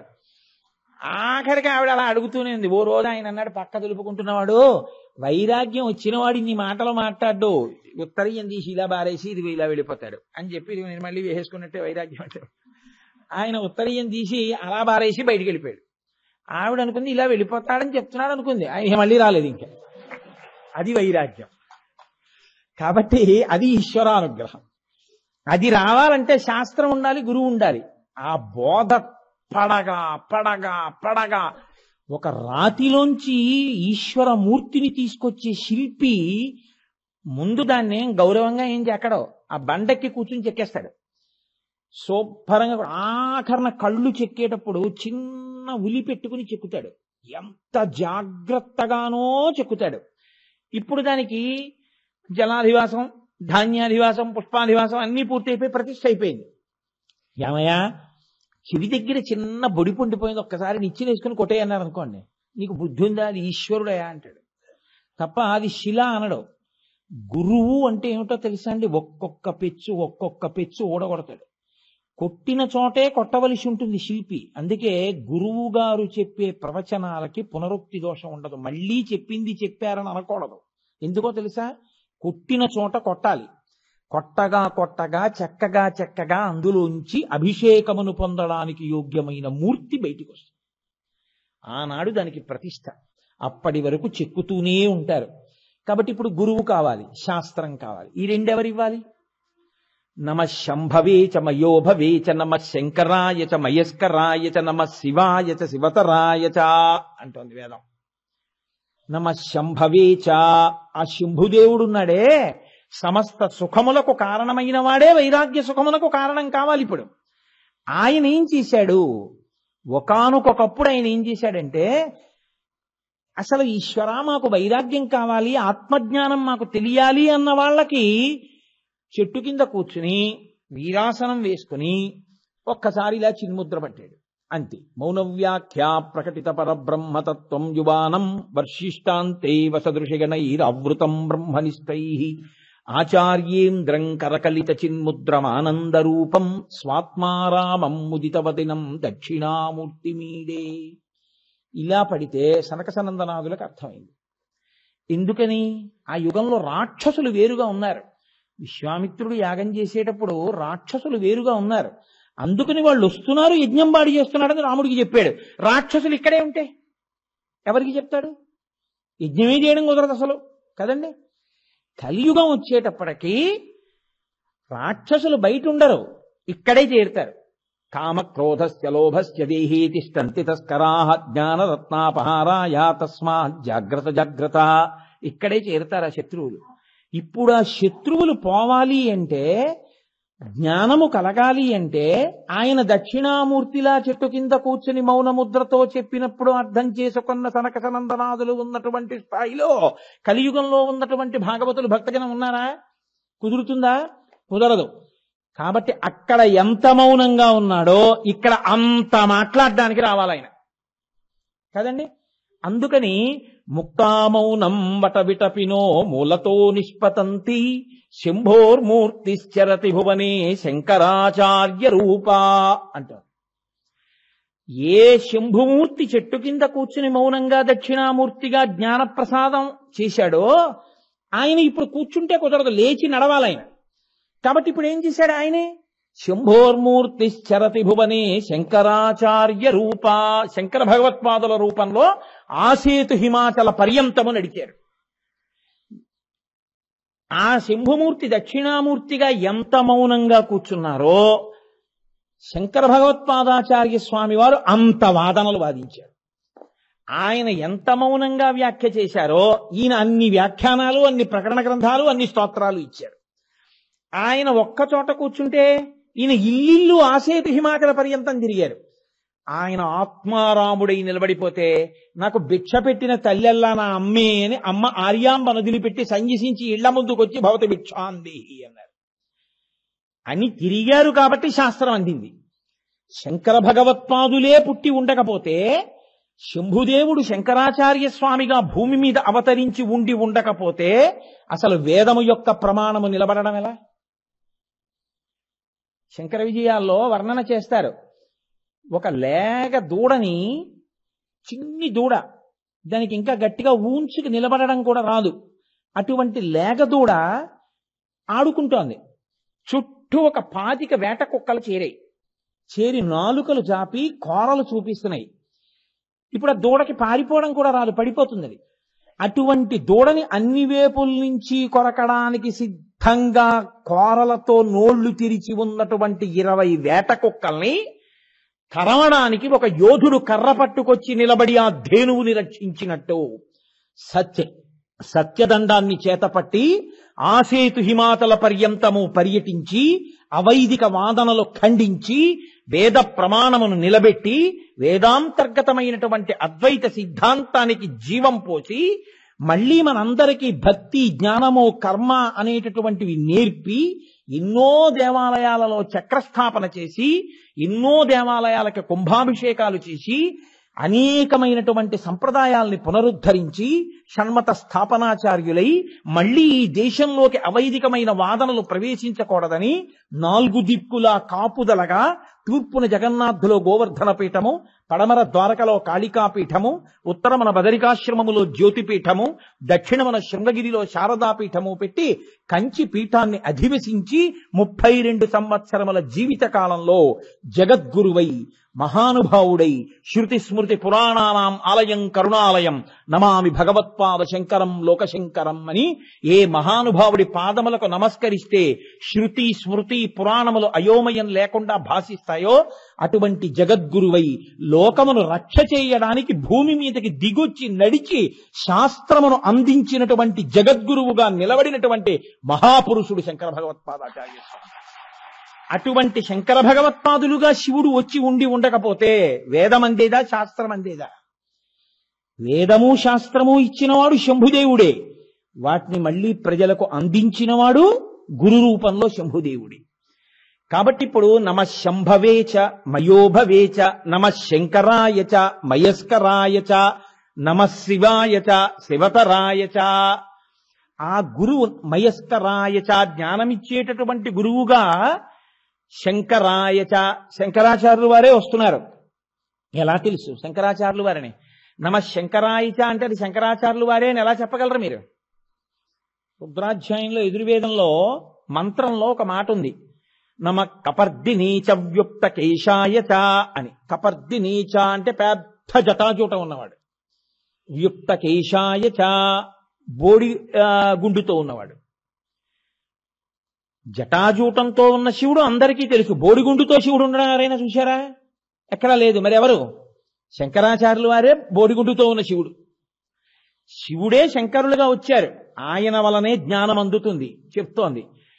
ఆయనే వచ్చారని చెప్పగలిగిన దక్షుడెవరు? ఎవరు చెప్పారు ఆ మాట? భాస్కర రాయల వారని అమ్మవారి అనుగ్రహాన్ని పరిపూర్ణంగా పొందిన మహానుభావుడు ఆయన. లలితా సహస్రనామ స్తోత్ర భాష్యం చేస్తాను అని అనలేదు, అమ్మవారు ఆయన్ని అడిగింది నువ్వు లలితకి భాష్యం చెయ్యని.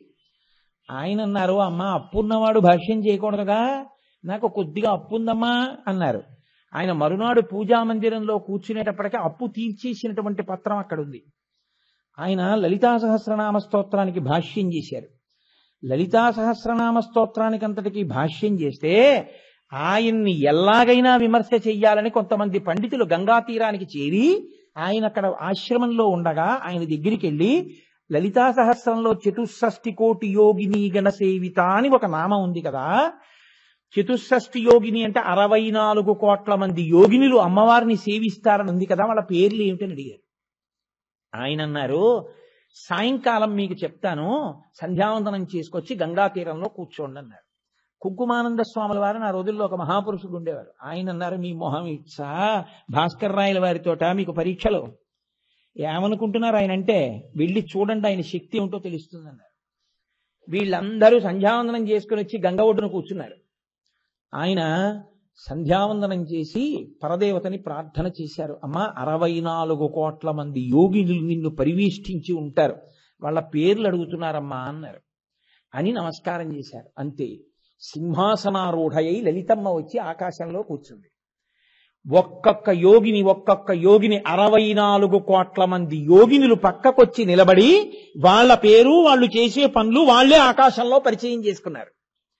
అటువంటి భాస్కరరాయల వారు సామాన్యుడు కాడు. అందుకే కాశీపట్టణంలో విశ్వేశ్వరాలయం ఎదురుగుండా ఉన్నటువంటి ఆలయంలో మీరు లోపలికి వెళ్ళగానే కుడి చేతి పక్కన కిందకి దిగితే మెట్లు శ్రీచక్రేశ్వర లింగము అని ఒక శివలింగం ఉంటుంది. దాన్ని లలితా సహస్రనామ భాష్యం చేశాక భాస్కరరాయల వారు ప్రతిష్ఠ చేశారు ఆ శివలింగాన్ని. అటువంటి శ్రీచక్రేశ్వర ప్రతిష్ఠ చేసినటువంటి భాస్కరరాయల వారు విష్ణు ధర్మోత్తరము అని ఒక గ్రంథం రాశారు. ఆ గ్రంథంలో ఆయన చెప్పారు, ఎందుకని ఆయన పరాశక్తి అనుగ్రహం పొందినవారు, మహానుభావుడు, ఆయనకు అన్ని భాషించినవారు తప్ప ఏదో నోటి మాటగా అలవోకగా చెప్పినవారు కాదు. ఆయన చెప్పారు, యుక్త కేశాయచ, ఆ తర్వాత కపర్దినీచ, వ్యుక్తకేశుడై బోడిగుండుతో ఉన్న శివుడే శంకర భగవత్పాదులు. అందుకని ఆ గురువు ముందుంటే తప్ప శివుడు తెలియడు. అందుకని నమ శంకరాయచ మయస్కరాయచ నమ శివాయచ శివతరాయచ అలా చెప్పింది యజుర్వేదం. ఆ వరుసక్రమం అలా వెళ్ళింది. కాబట్టి శాస్త్రము గురువు ఈ రెండు ఏం చేస్తాయి, మీకు సుఖములను పాడు చెయ్యరు ఈ ఇద్దరు. గురువు నీ సుఖము నాశనం అవ్వాలని, నీ సుఖస్థానములు నాశనం అవ్వాలని కోరడు. గురువు ఏం కోరుతాడో తెలుసా అండి? గురువు ఏమి మీ దగ్గర నుంచి మీరు పొందాలని కోరుతాడంటే, ఈ సుఖము సుఖమా అన్న వైరాగ్య సుఖమును మీరు పొందాలి. దానికి తగిన బోధ మీకు చేస్తాడు. ఇప్పుడు మీరు సుఖస్థానం వదిలేయాలా? వదలక్కర్లేదు, దానితో తాదాత్మ్యత పొందరంతే. ఏసీలోనూ ఉంటారు, కరెంటు పోతే వేడిలోనూ పడుకుంటారు, మీకు రెండూ సమానమే. ఏసీలో ఉన్నా నాన్ ఏసీలో ఉన్నా ఒక్కలా ఉండగలిగిన స్థితి గురుబోధ వలన సంక్రమిస్తుంది. ఆ వైరాగ్య దృష్టి శాస్త్రము గురువు వలన ఈ వైరాగ్య సుఖము ఏర్పడుతుంది. ఈ వైరాగ్య సుఖము ఏర్పడితే సంగము పోతుంది. జ్ఞానాగ్నిదగ్ధ కర్మాణం అన్నట్టు ఈ భక్తి వైరాగ్యములతో కూడినటువంటి కర్మాచరణముల చేత నిరంతరము ఈశ్వరుణ్ణి తలపలలో నిలుపుకున్న కారణం చేత ప్రాణోత్క్రమణ సమయమునందు కూడా ఈశ్వరుడి మీద దృష్టి నిలబడుతుంది. నిలబడితే ఏమవుతుంది? చిట్ట చివరికి ఈశ్వరుని యందు లీనమైపోతాడు. కాబట్టి ఈ రాచబాట ఎవరికి? సృష్టిలో 84 లక్షల జీవరాశుల్లో 83,99,999 జీవరాశులకు ఈ సుఖం అక్కర్లేదు. బయట ఆహారం దొరకడం, నిద్ర ఉండడం, మైథునం ఉండడం, సంతానాన్ని కనడం, అవే వాటికి సుఖాలు. కానీ మనిషికో కొంతకాలం అనుభవించి ఈ సుఖము సుఖమా అన్న ప్రశ్న వేసుకుని వైరాగ్య సుఖమును పొందడం అత్యంత అవసరమైన సుఖం. అసలు ఆ సుఖమును పొందుదామన్న తాదాత్మ్యత, ఆ ఆర్తి కలగలేదనుకోండి, వాడు ఎలా పడిపోతాడంటే, దీపం దగ్గరికి వెళ్ళేటటువంటి దీపపు పురుగులు ఎన్నో వెళ్ళి రెక్కలు కాలి పడిపోయి కింద ఉండగా మనుషులు తొక్కేస్తుంటే చచ్చిపోవడాన్ని చూస్తూ కూడా మిగిలిన దీపపు పురుగులు ఎలా వచ్చి దీపం మీద పడి కింద పడిపోతుంటాయో, అలా వైరాగ్యమును పొందలేక సుఖస్థానముల యందే వెంపర్లాట పొందుతూ పడిపోతాడు. ఏమిటి పొందుతాడు దానివల్ల? ఏమీ పొందడు, హీనోపాతుల్లోకి వెళ్ళిపోతాడు.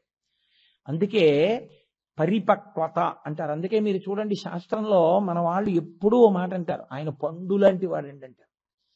పెద్దల దగ్గరికి వెళ్ళారనుకోండి, సమోసాలు పట్టుకెళ్ళరు, పళ్ళు పట్టుకెళ్తారు. ఎందుకో తెలుసా అండి పళ్ళు పట్టుకెళ్ళడం? పండు పట్టుకెళ్ళి ఇవ్వడానికి కారణం ఏంటంటే ఆయన తిన్నాడా తినలేదా, ఆయనకి షుగర్ ఉందా షుగర్ లేదా అది కాదు. ఎందుకు ఇస్తారు పళ్ళు అంటే, మీరు పండారు, నేను పండాలి మీ వలన. మీరు చూడండి, చిన్నతనంలో పంటలు వేసుకున్నారంటారు, నేను పండిపోయానంటారు. పండడం కోసమే ప్రయత్నిస్తారు. పంట పండిందండి అంటారు, పంటలు పండాయండి అంటారు, పంటలు వేసుకున్నామండి అంటారు. ఆఖరికి ఆ కైలాసపాళి అంటారు, అది ఆడుతూ ఆడుతూ కూడా నేను పండిపోయానంటాడు. ఏమిటా పండిపోవడం? ముందు చెట్టుకి పువ్వు పుడుతుంది. మీరు బాగా గుర్తుపెట్టుకోవలసిన విషయం ఏమిటో తెలుసా అండి, ఇది శివనామమునకు అన్వయం అవుతుంది. కానీ ఇప్పుడు మళ్ళీ నేను శివలోకెడితే లేనిపోతే ఇబ్బంది వదిలేశాను అక్కడితో, ఇంకా దాని జోలికే వెళ్ళను నేను అసలు. కాబట్టి పువ్వులో అన్ని పువ్వుల్లోనూ తీపే, కుంకుడు పువ్వులోనూ తీపి ఉంటుంది, మల్లె పువ్వులోనూ తీపి ఉంటుంది పువ్వుగా ఉండగా. పువ్వు పిందె అయిందనుకోండి స్వభావం మొదలవుతుంది. ఇప్పుడు ఈ పిందె బాగా అంటుకుని ఉంటుంది, పిందె కాయ అయిందనుకోండి అంటుకుంటుంది.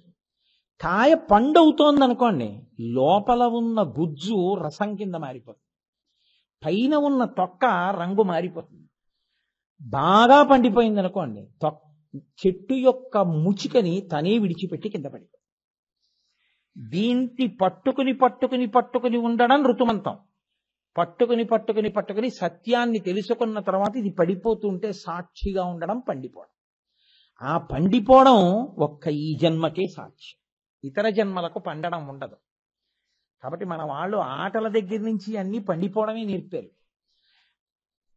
ఇప్పుడు ఆ పండడానికి వైరాగ్య సుఖం అవసరం అవుతుంది.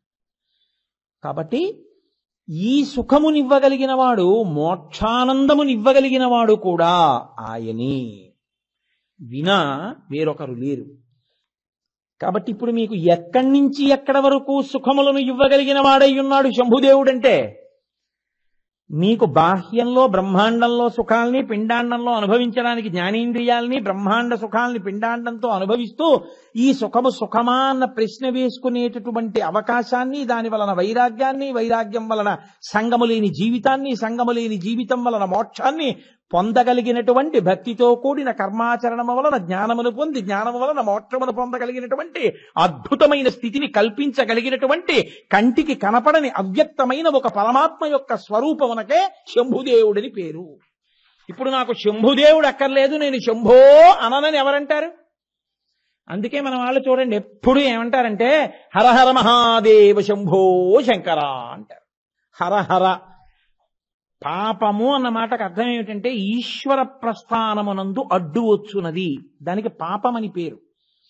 ఏది అడ్డొస్తోందో దాన్ని తీసేసేవాడు హర. హర హర మహాదేవా, దేవతలకు దేవత అయిన వాడా మహేశ్వర, మహాదేవ శంభో. ఇప్పుడు నీకే సుఖం కావాలో మనసులో అనుకో, చిత్తశుద్ధితో కోరితే అది వైదికమైతే నువ్వు దాన్ని పొందితే బాగుపడతావు అనుకుంటే ఈశ్వరుడు ఇస్తాడు. ఇవ్వకపోయినా ఆయన అనుగ్రహం ఏదో ఉంది, అది ఇస్తే పాడవుతావు అనమాట. నీకు రిజర్వేషన్ దొరకలేదు, దొరుకుంటే కాలిపోతున్న కోచ్లో నీకు బెత్త దొరికేదేమో. కాబట్టి ఏమో ఒక్కొక్కసారి ఇవ్వకపోవడంలో ఈశ్వరానుగ్రహం ఉంటుంది, ఇవ్వడంలోనూ ఈశ్వరానుగ్రహం ఉంటుంది. ఇది పండడం. ఇస్తేనే ఈశ్వరుడు ఉన్నాడు, ఇవ్వకపోతే ఈశ్వరుడు లేడన్నాడే, వాడిది నా ఇంటి పాలేరు ఈశ్వరుడు అన్న భక్తి కాదు. ఆయన ఇవ్వకపోవడంలో కూడా ఏదో ఉందండో అనుకున్నాడు అనుకోండి, వాడు నిజమైన భక్తుడు. కుచేలుడికి కృష్ణుడు ఏమీ ఇవ్వలేదు, పైగా అటుకులు విప్పి తినేశాడు.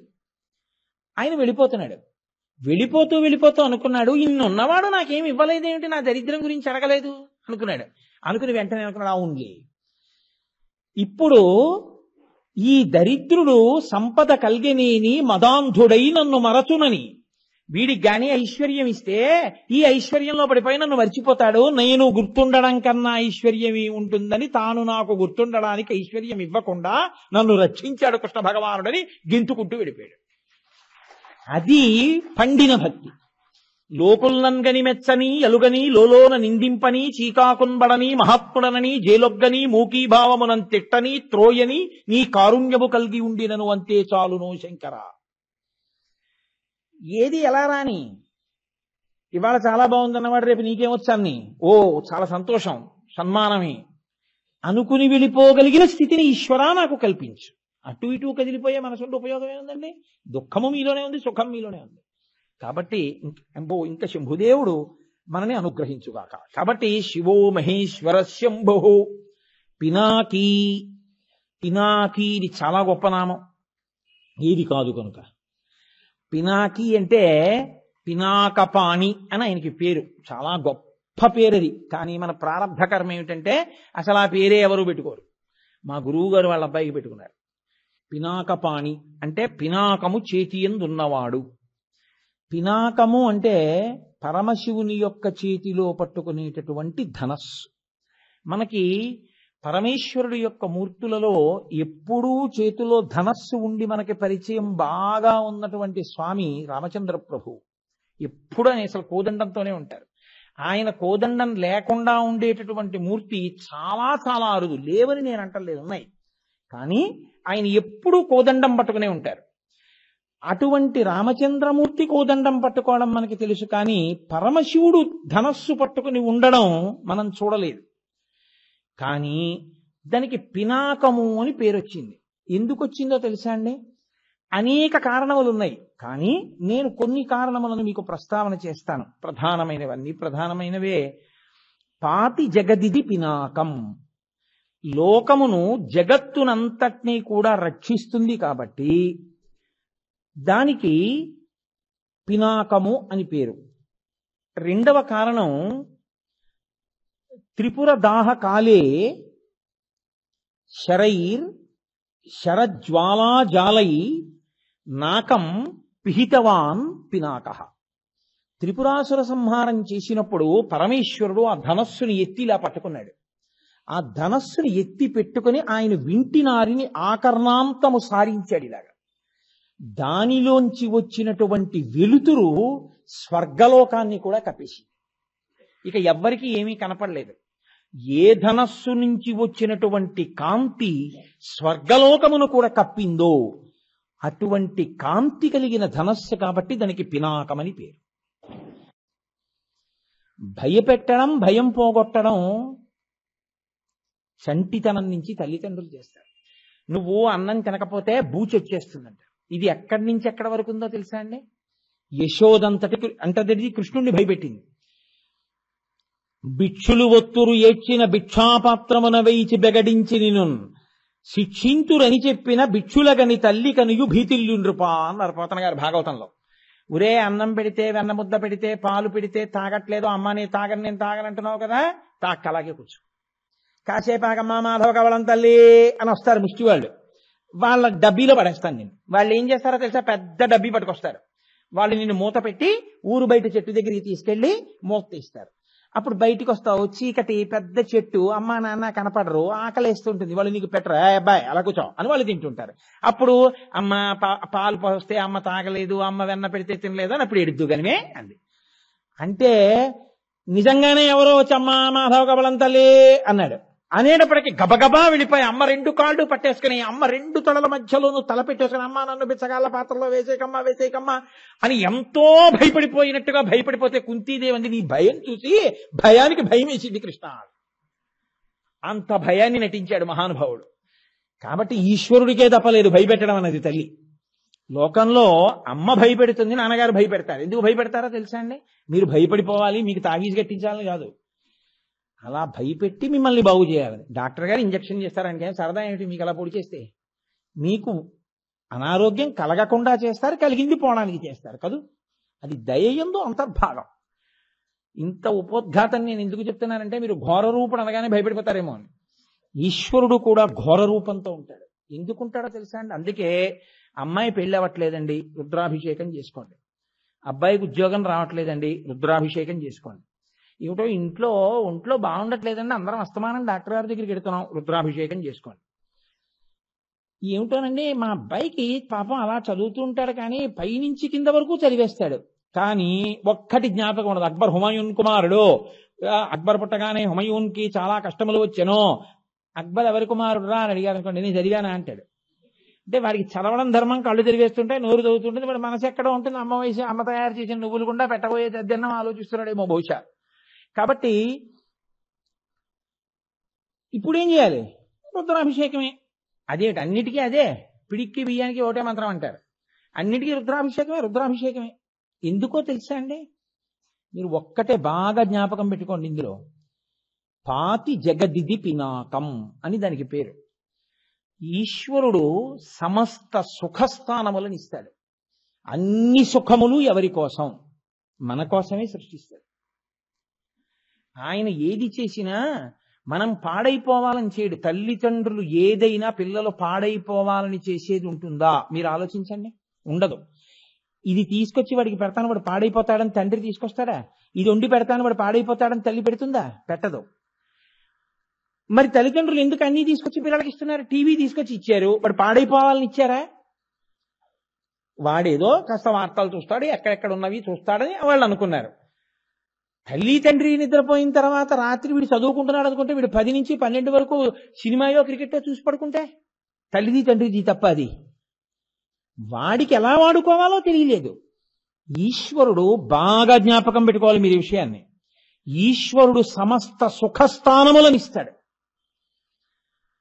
అందుకే ఈశ్వరానుగ్రహమునకు పరాకాష్ఠ ఎక్కడో తెలుసా అండి? ఒక్క సనాతన ధర్మంలోని మృత్యువు దేవత. మీరు చూడండి, మృత్యువు దేవత ఇక్కడ. మృత్యుదేవత వచ్చిందంటారు తప్ప మృత్యురాక్షసు వచ్చింది అనరు. దేవత ఎందుకైంది మృత్యువు? ఏ నోము వ్రతం ఉన్నాయేంటి దానికి? మా ఇంట్లో మృత్యుదేవతా వ్రతం చేస్తున్నామండి, మీరు తప్పకుండా వచ్చి ప్రసాదం తీసుకోవాలంటే ఆ సందులోంచి కూడా వెళ్ళడం కర్ఫ్యూ పెట్టినట్టు ఉంటుంది. మరి ఎవడూ వ్రతం చేయని దానికి, ఎవడూ నోము పట్టని దానికి, అసలు ఆ ఫోటోయే లేని దానికి దేవత ఎలా అయింది? నువ్వు ఆవిడ్ని అడగకపోయినా ఆవిడ నీకు అనుగ్రహం ఇస్తుంది. ఏమిటో తెలుసా? ఈ కోటంతా శిథిలం అయిపోయి చేతులు వణికిపోతున్నా, చెవులు వినపడకపోయినా, కళ్ళు కనపడకపోయినా, వాసన తెలియకపోయినా, బుద్ధి మందగించేసినా, ఏది జ్ఞాపకం ఉండకపోయినా ఈ తాళం చెవులు గుర్తి ఇక్కడ పెడతాడు, పక్క గదిలో వెతుక్కుంటాడు.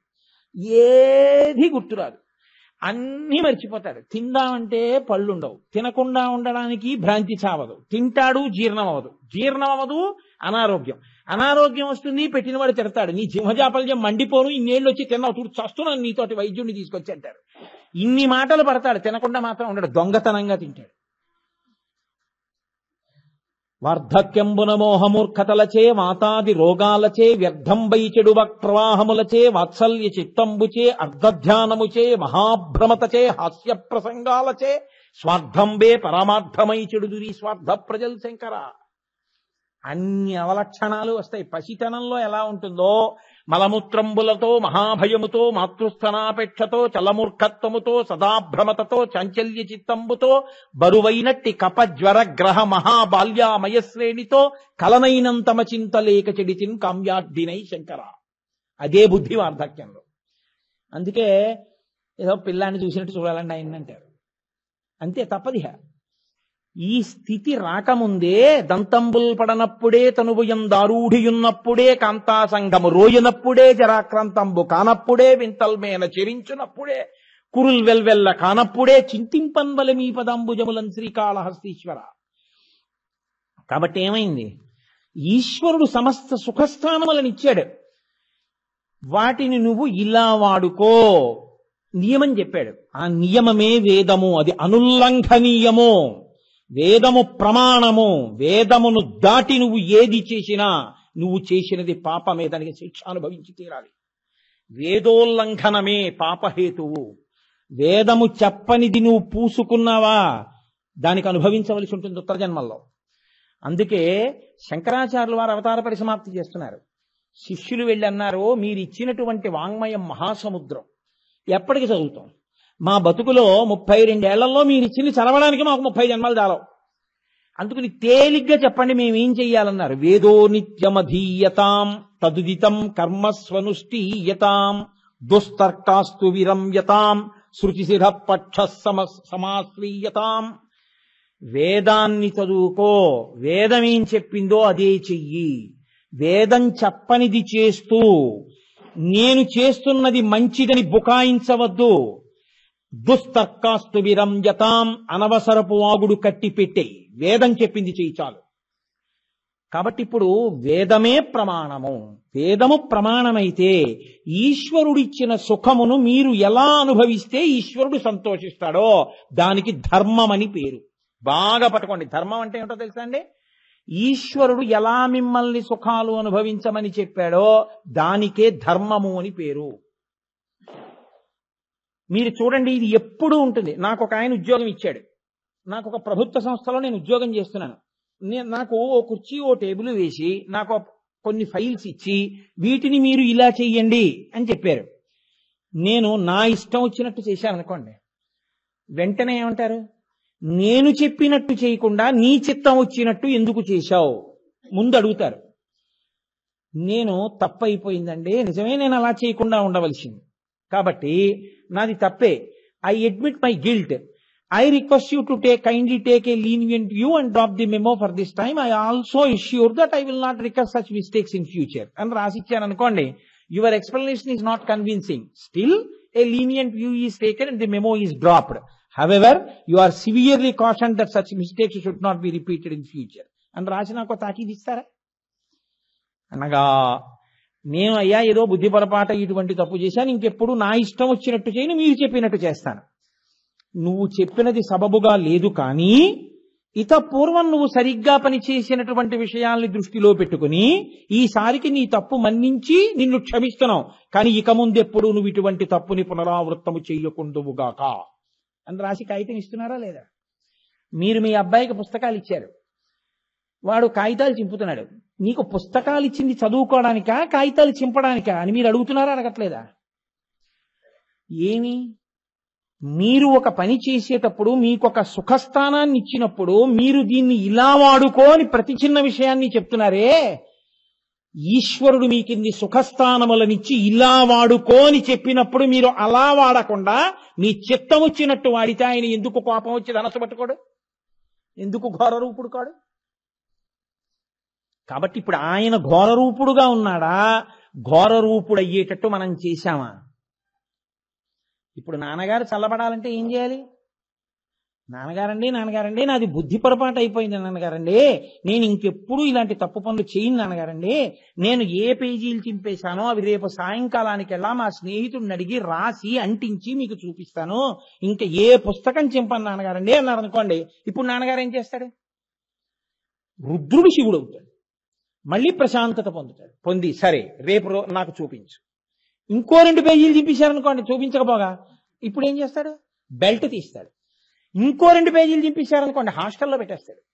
ఇక నాన్నగారండి అనడానికి ఏముండదు. వాళ్లే 9:30 వరకు 10 వరకు ఆసనం వేసి కూర్చోవడం బాగా వస్తుంది కదా. గంట కొడితే తినడం, కూర్చోవడం, కోడి పెట్టల్ని తీసుకెళ్లి ఎలా పెట్టేస్తారో అదేంటి పౌల్ట్రీ ఫామ్ లో అలా 80 మందిని 40 మంది కూర్చునే బల్లల మీద కూర్చోబెట్టడం, అలాంటివి చేసి టీవీ అన్నదే జీవితంలో దూరం అయిపోతే అప్పుడు అమ్మా నాన్న గుర్తొస్తారు కదా. అదే ఈశ్వరుడు చేస్తాడు. దానికే ధర్మం అని పేరు. అందుకే శాస్త్రం అంది రుత్వా అంటే వేదవాక్కు ద్వారా ఆయన ఏం చేస్తాడంటే నువ్వు ఇలా ఉండు బోధ చేస్తాడు. నాకెవరూ చెప్పలేదు. Ignorance of law is no excuse. అయ్యో నాకు తెలియదండి వాళ్ళని చంపేయకూడదని చంపేశానండి, పొరపాటు అయిపోయింది, నాకు తెలియదండి చంపకూడదని అంటే ఏం ఒప్పుకోరు. నాకు వేదం తెలియదండి, నాకు తెలియదండి ఇలా చేయకూడదని, అందుకుని నేను ఇలా సుఖాలు అనుభవించేశానండి అంటే ఈశ్వరుడు ఏం క్షమించడు. నీకు తెలిసి ఉండి తీరాలి, నీకు తెలియకపోతే పెద్దల దగ్గర తెలుసుకోవాలి. అందుకే శృతి ప్రమాణం శృతిగా స్మృతిగా పురాణంగా పెద్దలుగా నలుగురిగా పెడుతుంది. అందుకే కాళిదాస మహాకవి రఘువంశ కావ్యం చేస్తూ ఒక మాట అంటాడు, శృతిని స్మృతి ఆవుని దూడ వెంబడించినట్టు వెంబడిస్తుంది, శృతి స్మృతిని పురాణము వెంబడిస్తుంది. కాబట్టి ఈ 3 కూడా తెలియకపోతే పెద్దల యొక్క ప్రవర్తన చూసి నువ్వు నేర్చుకోవాలి. అది రాకపోతే ప్రమాదములకు గురైపోతావు. అప్పుడు ఈశ్వరుడు ఏం చేస్తాడు? ధనస్సు పట్టుకుంటాడు, ఘోర రూపుడు అవుతాడు. ఘోర రూపుడైతే నీకు శిక్ష వేయడం ప్రారంభం చేస్తాడు. అప్పుడు ఏమవుతుంది? కన్నుల వెంట నీరు రావడం మొదలవుతుంది. అరే రే రే ఎంత పాపపు పని చేశాను రా, ఇప్పుడు అనుభవిస్తున్నాను. పాపం చేసేయడం చాలా లోకంలో మీరు చూడండి, అందరూ సుఖాన్ని కోరేవారే. సుఖమునకు హేతువైనటువంటి నిషిద్ధ కర్మ భంజనం చేయడం కనబడదు. మీరు నా మాట పట్టుకున్నారో లేదో, విహిత కర్మాచరణం చాలా తేలికండి. మీరు స్నానం చేయండి అని నేను అన్నాను అనుకోండి, 5:00కో 6:00కో 7:00కో స్నానం చేస్తారు. మీరు కోతిని జ్ఞాపకం తెచ్చుకోకండి అని నేను అన్నాను అనుకోండి, అదే మీకు గుర్తొస్తుంది. విహిత కర్మాచరణం తేలిక, నిషిద్ధ కర్మ భంజనం చాలా కష్టం. ఇది చెయ్యవద్దు అని అన్నాను అనుకోండి, అది చెయ్యకుండా ఉండలేను అంటారు. పైగా అది చెయ్యడం ఎంత తప్పు లేదో చెప్పడానికి ప్రయత్నం చేస్తారు. ఎందుకని? నేను చేస్తున్నది మంచిదే అని సమర్థించే ప్రయత్నం చేస్తారు. ఇది ఇంకా మౌఢ్యం, ఇది రావణ ప్రవృత్తి. అందుకే స్వధర్మో రక్షసాం భీరు సర్వధైనవ సంశయ గమనం వా పరస్త్రీణాం హరణం సంప్రమధ్యమా అంటాడు. ఇదే ధర్మం, రాక్షస ధర్మం. ఎత్తుకొస్తాను, ఏం తప్పేం సీత అంటాడు. ఏమైంది? 10 తలకాయలు పడిపోయి. అడిగినప్పుడు బానే ఉంటుంది, అనుభవంలోకి వచ్చినప్పుడు అనుభవిస్తావురా. నివర్తయమనో మత్త స్వజనే క్రీతాం మనః. తిప్పు మనసు, ప్రమాదంలోకి పోతావు అంది సీతమ్మ. విన్నాడా? 10 తలకాయలు తెగి కింద పడిపోయి. అంటే ధర్మం ధిగితే వాజనైరితి ధర్మం. మీరు పట్టుకోవాలి, అనుష్ఠించాలి. ఈశ్వరుడు ఎలా చెప్పాడో అలా చేస్తే ఈశ్వరుడు సంతోషిస్తాడు. ఆయన ఏదీ మిమ్మల్ని వద్దని చెప్పలేదు. ఆయన మిమ్మల్ని తినండి అని చెప్పాడు. సాత్విక పదార్థములనన్నిటినీ ఆయన సృష్టి చేశాడు. చక్కగా మీరు ఈశ్వరుడికి నివేదన చేసి ధార్మికంగా ఈశ్వర ప్రసాదంగా మీరు తీసుకుంటే ఆయన ఎంతో సంతోషిస్తాడు. ఆయన మిమ్మల్ని నిద్రపోవద్దని చెప్పలేదు. నిద్రపోయే ముందు నిద్రాకాలిక సుఖమునిచ్చేటటువంటి శివనామం 11 మాటలు చెప్పి పడుకోమన్నాడు. ఇన్ని పరికిమాల మాటలు మాట్లాడిన వాళ్ళు పడుకోబోయే ముందు 11 మాటలు శివ శివ అని పడుకోలేరా? ఓ ఒత్తు లేదు, ఓ కొమ్ము లేదు దానికి. శివ ఏమిటి కష్టం పలకడానికి?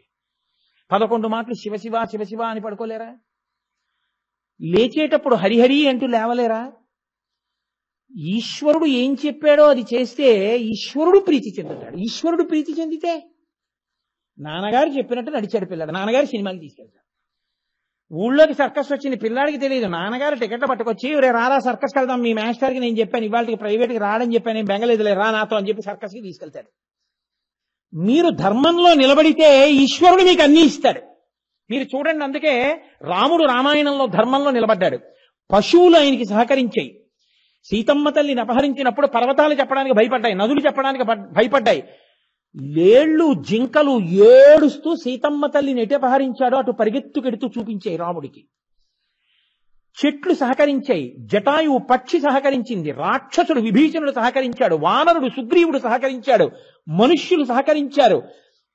వీళ్ళు వాళ్ళు కాదు, అందరూ సహకరించారు. కారణం ఆయన ధర్మాన్ని పట్టుకున్నాడు. ఈశ్వరుడు ఎలా చెప్పాడో అలా బ్రతికిన వాడికి ఈశ్వరుడు యొక్క రక్ష సర్వకాలముల యందు ఉంటుంది. ఈశ్వరుడు ఎలా చెప్పాడో అలా కాకుండా సొంత బుద్ధితో బతుకుదాం అనుకున్నవాడు దాని ఫలితాన్ని కూడా అనుభవించవలసి ఉంటుంది.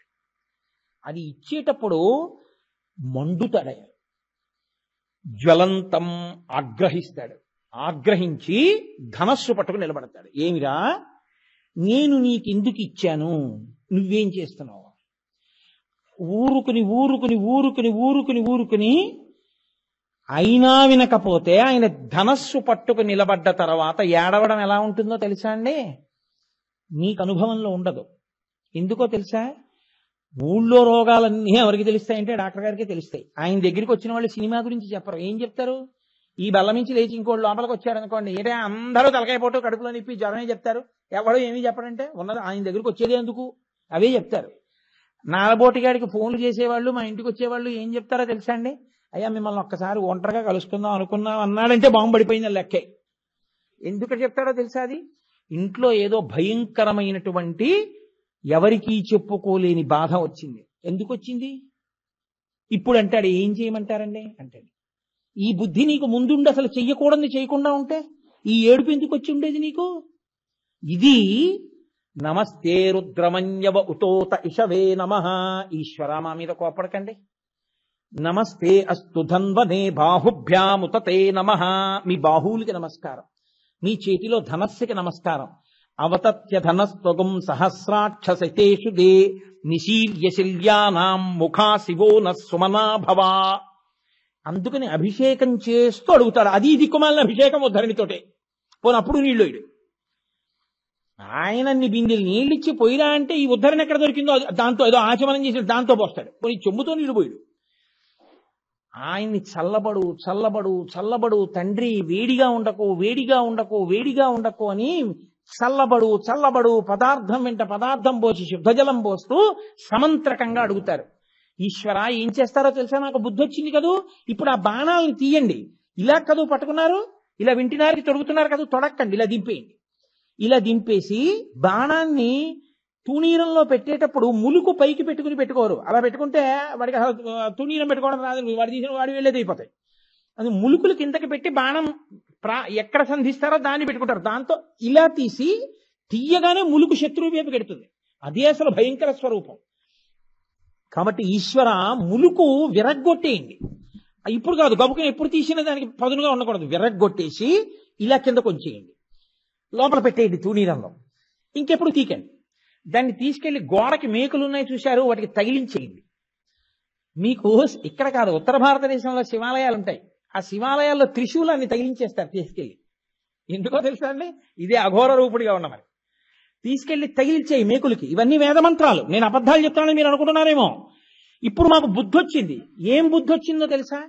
మేము ధర్మం ఒక్కటి పట్టుకుంటే శంచమే మయశ్చమే ప్రియంచమే అనుకామశ్చమే కామశ్చమే సౌమనసశ్చమే భద్రంచమే శ్రేయశ్చమే వస్యశ్చమే యశశ్చమే భగశ్చమే ద్రవిణంచమే యంతాచమే దత్తాచమే క్షేమశ్చమే. ఈశ్వర ఇది అది అని ఏమి? మాకు అమృతంచమే యక్ష్మంచమే నామయశ్చమే దీర్ఘాయుక్తంచమే నమిత్రంచమే భయంచమే సుగంచమే సుదినంచమే సూషాచమే. అన్నీ మాకు నువ్వు ఇస్తావు. కొడుకుల్ని ఇస్తావు, కొడుకులకి బుద్ధి చెప్పగలిగినటువంటి శక్తినిస్తావు, పెద్ద పెద్ద వ్యాధులు రాకుండా హాయిగా ఉండగలిగినటువంటి స్థితినిస్తావు, తిన్నది జీర్ణం అయ్యేటట్టుగా అనుగ్రహిస్తావు, మాకు ఆరోగ్యం ఇస్తావు, మంచి సంపత్తినిస్తావు. ఇవన్నీ ఇవ్వగలిగిన వాడివి నువ్వన్న బుద్ధి మేము తెలుసుకుని నువ్వు చెప్పినట్టు ప్రవర్తించగలిగిన బుద్ధిని మాకు ఈశ్వర. ఇది లేక నువ్వు ధనస్సు పట్టుకునేటట్టు చేసుకున్నావు. కాబట్టి ఈశ్వర, నువ్వెప్పుడు నాకు ధనస్సు పట్టుకుని కనపడకూడదు, ప్రసన్నమూర్తివై కనపడాలి, సంతోషంతో కనపడాలి తండ్రి. ఇలా అయిపోవడానికి కారణం ఏంటి? మనసు చంచలమై తిరిగిపోయింది, అక్కర్లేనివన్నీ కోరుకుంది. సదామోహాటవ్యాం చరతి యువతీనాం కుచగిదౌ నటత్యాసా శాఖా స్వతతి జడితి స్మైరమభిత కపాలిన్ భిక్షోమే హృదయ కపి మత్యం తచ్చపలం దృఢం భక్త్వా బద్ధ్వా శివ భవత దీనం కురివిమో. ఈశ్వర, ఈ మనస్సు కోతి అక్కర్లేని వాటన్నిటి మీద తిరుగుతోంది. ధనం మీద తిరుగుతోంది, కామానికి స్త్రీల మీద తిరుగుతోంది. అందుకే దీన్ని తీసుకెళ్లి నీ పాదాలకేసి కట్టేసి, లేదా నువ్వు ఆది భిక్షువి కదూ, నీ చేతిలో కోతి ఉంటే బాగా వేస్తారు భిక్ష, కాబట్టి ఈ కోతిని నువ్వు పట్టుకుని వెళ్ళిపో. అప్పుడు నాకు ఈ చాంచల్యం ఉండదు, నీ పాదముల దగ్గర పడి ఉంటాను. ఈ భావాన్ని అందుకున్నాడు దూర్జటి. ఇదే మాట దొంగ అని మార్చి చెప్పాడు. తమకంబప్ప పరాంగనాజనుల పరద్రవ్యంబులన్ మృత్యులింగ మహోద్యోగము చేయు మనము దొంగంబట్టి వైరాగ్య పాశంబులం చుట్టి బిగించి నీ చరణస్తంభంబునం కట్టివైచి ముదంబెన్నడు కల్గజేయ గదవో శ్రీకాళహస్తీశ్వర అన్నాడు. ఇది దొంగ. నువ్వు ఇచ్చినవి తప్ప అక్కర్లేనివన్నీ వెతుక్కుంటోంది. ఎలా పరులది నాది చేసుకుందామా అని ఆలోచిస్తోంది. ఇటువంటి దొంగను అప్పచెప్పేశాను నీకు. స్తంభానికి కట్టేయాలిగా, దొంగ కనపడితే అందరికీ తెలియాలి దొంగ అని. కాబట్టి ఈశ్వర, నీ కాళ్ళు అనేటటువంటి స్తంభాలకు కట్టేయి, నీ పాదాల దగ్గర పడుంటానన్నాడు దూర్జటి. ఇది లేకపోతే ఏమవుతుందంటే, ధర్మమునందు అనురక్తి నశించిపోతే అధర్మమును పట్టుకుంటాడంటే నిషిద్ధ కర్మ. ఈశ్వరుడు ఏది చెయ్యొద్దన్నాడో దాన్ని పట్టుకుంటాడు. ఇప్పుడు ఈశ్వరుడు ఏది చెయ్యొద్దంటే దాన్ని పట్టుకున్నాడో దాని వలన ఈశ్వరుడు యొక్క క్రోధమునకు గురవుతాడు. గురైతే ఏమవుతుంది? ఆయన భయంకరమైన శిక్ష వేయడానికి ఘోర రూపంతో నించుంటాడు. ఆ స్థితి రాకుండా ఉండాలి అంటే నాన్నగారు చెప్పిన మాట వింటే నాన్నగారికి ఎంత చెయ్యాలో మనకి తెలుసు. అందుకే మీరు రాముణ్ణి చూడండి. జనక మహారాజు గారు గబగబా స్వర్ణ కలశంలో నీళ్లు పట్టుకుని వచ్చి, శివధనస్సుని ఎరగొట్టావు కదయా, ఇదిగో నీకు కన్యాదానం చేస్తున్నా, సీతమ్మని బుచ్చుకో అన్నాడు. ఇవ్వడానికి నువ్వెవరు, బుచ్చుకోవడానికి నేనెవరు? నా ఎడం పక్కన కూర్చోవడానికి, భార్యాస్థానంలో కూర్చోవడానికి ఎవరు యోగ్యురాలో నిర్ణయించవలసిన వాడు మా నాన్నగారు. నాకు విద్య నేర్పినవాడు, బుద్ధులు నేర్పినవాడు, గాయత్రోపదేశం చేసినవాడు, విలువిద్య నేర్పినవాడు, నా గురించి అహరహం పరిశ్రమించినవాడు నా తండ్రి దశరథుడు. ఆయన్ని చెప్పమను, పెళ్లి చేసుకుంటా, లేకపోతే నేను పుచ్చుకోనన్నాడు. నేర్పాడు ఈశ్వరుడు. అందుకే మనకి పెద్దలు ఒక మాట చెప్తుంటారు, ఏదైనా ఈశ్వరుడిస్తే పుచ్చుకోవడం నేర్చుకుంటే, నీ వెంపర్లాటను వదులుకుంటే నీ అంత ఐశ్వర్యవంతుడు లేడు. నీవు వెంపర్లాట పడి పరిగెత్తడం నేర్చుకుంటే నీ అంత దరిద్రుడు లేడు. ఎవడు దరిద్రుడు? ఇద్దరే దరిద్రుడు లోకంలో. ఆకలేసినప్పుడు తినడానికి లేనివాడు, ఉండి ఆకలేసినప్పుడు తినడానికి సమయం లేనివాడు. కాదా? ఇద్దరు దరిద్రులే. ఆకలేసింది తినడానికి లేదు దరిద్రుడు, ఆకలేసింది తినడానికి సమయం లేదు, డబ్బు కోసం తిరుగుతుంటాడు ఎప్పుడును. కావాలంటే ఎసిడిటీ ఒక టాబ్లెట్ వేసుకుంటాడు కానీ అక్కడ తిరగడం మాత్రం మాండవు. ఆ వెంపర్లాట నాకు ఈశ్వర. అర్థమనర్థం భావయ నిత్యం మూఢజహీహి ధనాగమ తృష్ణ కురు సద్బుద్ధిం మనసి వితృష్ణ ఎల్లభసే నిజ కర్మోపాత్తం విత్తంతేన వినోదయ చిత్తం. శంకర భగవత్పాదులు సుత్తి పెట్టి కొట్టి చెప్పారు. కిం వానేన ధనేన వాజికరిభిప్రాప్తేన రాజ్యేన కిం కిం వా పుత్ర కళత్ర మిత్ర పశుభిర్దేహేన గేహేన కిం జ్ఞాతైతక్షణ భంగురం సపతిరోత్యద్యం మనో దూరతః స్వాత్మార్థం గురువాక్యతో భజ భజ శ్రీ పార్వతీ వల్లభం. తిరిగావు అధర్మ మార్గంలో అక్కర్లేని పనులన్నీ చేశావు, డబ్బు తెచ్చావు, మేడలు కట్టావు, మిద్దులు కట్టావు, భూములు కొన్నావు, బంగారం కొన్నావు, డబ్బు దాచావు, అన్నీ చేశావు. నీ శరీరం ఏమైంది? జర్జరీభూతం అయిపోయింది. వృద్ధాప్యం వచ్చేసింది. ఇది విడిచిపెట్టి వెళ్ళిపోతున్నాడు జీవుడు. ఎవరొస్తారు నీ వెంట? కాయము వీడి జీవుడతి కంపిత చిత్తత నేగుచుండవో నాయనయంచు ఎచ్చు నిజ నందన నందినులైన కాని కందోగిని భస్మములు తొలుత దుఃఖమహంబుది సొచ్చుపత్నియున్ కాయము వీడి రారు కదా చేసిన కర్మము పుణ్యము తప్ప శంకరా. ఎవరు రారే నీతో? తల్లి పార్వతీదేవి అనుశాసనిక పర్వంలో మహాభారతంలో ఒక ప్రశ్న వేసింది శంకరుణ్ణి. ఎన్ని ప్రశ్నలు వేసిందో లోకానికి చెప్పిద్దామని. ఆవిడికి తెలియకేమిటి? శివ మీరు శ్మశానంలో ఎందుకుంటారని అడిగింది. ఆయన అన్నాడు, మంచి ప్రశ్న వేశావు పార్వతి, దీని మీదే లోకంలో అక్కర్లేని కొట్లాట్లన్నీ కొట్టుకుంటూ ఉంటారు నా గురించి. ఎందుకుంటానో తెలుసా? బ్రహ్మగారు ఒకసారి అడిగాడు. లోకంలో భూత ప్రేత పిశాచాలన్నీ పుట్టే స్థానం, ఉండే స్థానం, వాటికి పెద్ద రెసిడెన్షియల్ క్వార్టర్స్ శ్మశానం. వాళ్ళందరూ ఏం చేస్తారంటే చీకటి పడ్డాక వస్తారు. ఎక్కడికి వస్తారు అనుకుంటున్నారు? గుళ్ళోకి వస్తారు, గోపురానికి వస్తారు, మీ ఇంటికి వస్తారు, మా ఇంటికి వస్తారు. వచ్చి వాళ్ళు ఎక్కడ కూర్చుంటారో తెలుసా అండి? చాలా మంది తెలియక పూజ గదిలోకి వెళ్ళరనుకుంటారు. వాళ్ళు కూర్చునేది పూజ గదిలోనే కూర్చుంటారు. ఎందుకో తెలుసా? మీరు సూర్యోదయానికి నిర్మాల్యం తీయకపోతే వాడు పువ్వు వేసేస్తాడు. రాక్షస పూజ అయిపోతుంది, ఇంట్లో దుఃఖం వస్తుంది. కాబట్టి ఇప్పుడు వాడు వచ్చి కూర్చుంటాడు. మీరేమనాలి? అందుకే ఉత్తిష్టంతో భూత పిశాచాహ. ఇక్కడ నేను ఉంటే కదా కోటేశ్వరారు మీరు ఒకసారి ఇక్కడ లేవండి అన్నావు. నేను ఇక్కడ లేవకపోతే నన్ను లేమంటే కాసేపు ఆగి నేను వెళ్ళిపోతాను. మీరు వచ్చి కోటేశ్వరారికి పుష్పమాల వేయుచున్నాను అన్నాను అనుకోండి, పిచ్చే వెర్రే అంటారు మిమ్మల్ని. ఉత్తిష్టంతో భూత పిశాచాహ. ఓ భూత పిశాచములారా మీరు లేవండి అంటున్నారు. మీరు పూజ గదిలోకి వెళ్ళి అంటే ఉంటే కదూ లేమండం. ఉన్నాయి కదూ. ఎక్కడి నుంచి వచ్చాయి? శ్మశానంలోంచే వస్తాయి. వచ్చి లోకం మీద పడి అల్లరి చేస్తుంటాయి. బ్రహ్మగారు అన్నారు, కష్టపడి నేను సృష్టి చేసి వదులుతున్నాను. అసలు సృష్టి చేసిన దగ్గర నుంచి గర్భిణీ స్త్రీని ఎలా పాడు చేద్దాం, శిశువుని ఎలా పాడు చేద్దాం అని వాళ్ళు తిరుగుతున్నారు. కాబట్టి శివ మీరు పని చేస్తారా? వాటికి ఒక నియమం ఏర్పాటు చేయండి. మీరు వెళ్ళి అక్కడ కూర్చుంటే అందరూ మీ బిడ్డలేగా. మరి లోకాల కన్నా తండ్రి దొంగ ఆయనే. దొంగ పుట్టినా అబ్బాయి మా అబ్బాయి దొంగ కాబట్టి ఆయనకి నేను తండ్రితనం అంగీకరించరండి అంటే కుదురుతుంది ఏంటి? దొంగడు పుట్టినప్పుడు దొంగకి తండ్రి, పోలీస్ ఆఫీసర్కి తండ్రి అయినప్పుడు పోలీస్ ఆఫీసర్కి తండ్రి. ఇద్దరు కొడుకులు, వాడు పోలీస్ ఆఫీసర్, వాడు దొంగ. అయినా తండ్రి మాత్రం ఇద్దరికి తండ్రే కదా. అందుకని మీరు అక్కడ కూర్చుని వాళ్ళు ఇక్కడ ఏమీ పాడు చేయకుండా కాస్త వాళ్ళకి మీరు చెప్తురు. ఆయన అన్నాడు, రే వెడితే వెళ్ళండి కానీ ఉత్తిష్టంతు భూత పిశాచాహ ఏతే భూమి భారకాహ ఏతేషామ విరోధేన బ్రహ్మకర్మ సమారభే ఓం భూ ఓం భువ ఓం స్వహ అని ఎవడైనా నీళ్లు విసిరినా అక్షతలు విసిరినా లేచి ఇక్కడికి వచ్చేయండి. ఊరే చెప్పలేనంటారేమో, నాకు తెలిసి ఎవడెవడో చెప్తున్నాడు రోజు పొద్దున్నే సంధ్యావందనంలో. అలా చెప్పిన వాడు ఇంట్లో ఉండకండి అన్నాడు. అందుకని సూర్యోదయాత్పూర్వం పీట మీద కూర్చొని ఉత్తిష్టంతో భూత పిశాచాహ అన్నాడు అనుకోండి, వెళ్ళిపోతాయి శివుడి దగ్గరికి. వెళ్ళిపోమన్నాడు స్వామి కోటేశ్వరారు, మళ్ళీ మీరు దెబ్బలాడతారని వచ్చేసామండి అంటే. అలా అనలేదనుకోండి మీరు, నా అంతవాడు నేను మీరు తిరుగుతూ కూర్చున్నారు కూడా వాళ్ళు చక్కగా మీ ఇంట్లోనే ఉంటారు. వాళ్ళు ఏం వెళ్ళిపోమనిలేదు స్వామి, మేము ఎందుకు వచ్చేయడం అని అక్కడ. ఆయన ఎప్పుడైనా ఏటో వాడు చాలా రోజులు అయిపోయింది మహాకరాళ అంటే ప్రజెంట్ సార్ అని ఒకసారి కనపడి, ఎరా నువ్వు రావట్లేదు అంటే, వాడు ఎప్పుడూ ఉత్తిష్టంతో అనలేదు సార్, అక్కడే ఉన్నానంటాడు. కాబట్టి ఏమవుతుంది, కొన్నాళ్ళు ఉండి ఉండి వాడు తినేస్తాడు. కాబట్టి పార్వతీ నేను శ్మశానంలో అందుకు కూర్చున్నాను. ఇప్పుడు మీకేమిటి కష్టమైన అక్కడ కూర్చుంటే? అస్తమానం ఆయన అదే పేరుగా తిట్టారనుకోండి, ఆయన లేచి వెళ్ళిపోతాడు. ఎప్పుడు ఉత్తరీయం సర్దుకుని. వాళ్ళకి బుద్ధి లేదు, నేను ఎందుకు కూర్చున్నానో తెలియట్లేదు. వాళ్ళు వచ్చి మేము ఏర్పడతారు, అప్పుడు తెలిసి వస్తుంది అలా ఆయన నిందించినందుకు. ఈశ్వరుడు శ్మశానవాసి మీ మంగళత్వం కోసమే. ఆవిడ అడిగింది ఒకప్పుడు, ఏమయ్యా పినాకపాణి అని పేరు కూడా పెట్టుకున్నావే ఆ ధనస్సు పట్టుకుని, ఎందుకు వచ్చింది ఈ పేరు నీకు? ఏమిటి నీకు ఆ సంతోషం పినాకం అంటే అంది. అంటే అప్పుడు ఆయన చెప్పాడు రహస్యం. ఎప్పుడో పూర్వం కృతయుగ ప్రారంభంలో కణ్వుడు అనబడేటటువంటి ఒక మహర్షి అద్భుతంగా తపస్సు చేశాడు. ఆయన తపస్సు చేసినప్పుడు ఆయన తపస్సు చేసినటువంటి పుట్ట మీద ఒక పెద్ద వెదురు బొంగు పైకి లేచింది.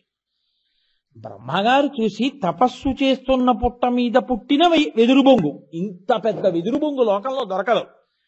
ఇంత శిల్పులు చూడండి, నదిలో 500 ఏళ్లు నానిపోయిన శిలండి, మంచి శిల్పం చెక్కుతాం, మఠంలో పెట్టిద్దామని మఠాధిపతులను అడుగుతూ ఉంటారు. అలా ఇంత గొప్ప వెదురు బొంగు దొరకదని అది తీసుకుని 2 ధనస్సులు తయారు చేశాడు ఆయన. ఒక దాని పేరు పినాకము, ఒక దాని పేరు శారంగము. ఒక దాన్ని పట్టుకెళ్లి విష్ణుదేవుడికి ఇచ్చి అన్నాడు, లోకాన్ని రక్షించవయా, ఇది పట్టుకుని అన్నాడు. ఇది పట్టుకెళ్లి పరమేశ్వరుడికి ఇచ్చి ఘోర అఘోర రూపములతో ధర్మాన్ని నిలబెట్టవయా, అవసరమైతే అప్పుడప్పుడు శత్రువులను కూడా చంపన్నాడు. అందుకని త్రిపురాసుర సంహారంలో పట్టుకున్నాడు. మన యొక్క ధర్మాధర్మ వివక్ష ఎందు పట్టుకుంటాడు ఘోర అఘోర రూపములతో. నా బిడ్డలు పాడైపోకుండా నేను అది పట్టుకుని వాళ్ళని భయపెట్టి, వాళ్ళు నాన్నగారండి తప్పైపోయింది నాన్నగారండి, ఇంకెప్పుడు చెయ్యను నాన్నగారండి, మమ్మల్ని మన్నించండి నాన్నగారండి, ధనసు పక్కన పెట్టేయండి నాన్నగారండి, బాణాలు పక్కన పెట్టేయండి నాన్నగారండి, కత్తి వదిలేయండి నాన్నగారండి అని ఏడిస్తే అవన్నీ పక్కన పెట్టి వాళ్ళని రక్షిస్తుంటాను పార్వతి, అందుకని నాకు ఆ పినాకం అంటే చాలా ఇష్టం అని చెప్పాడు.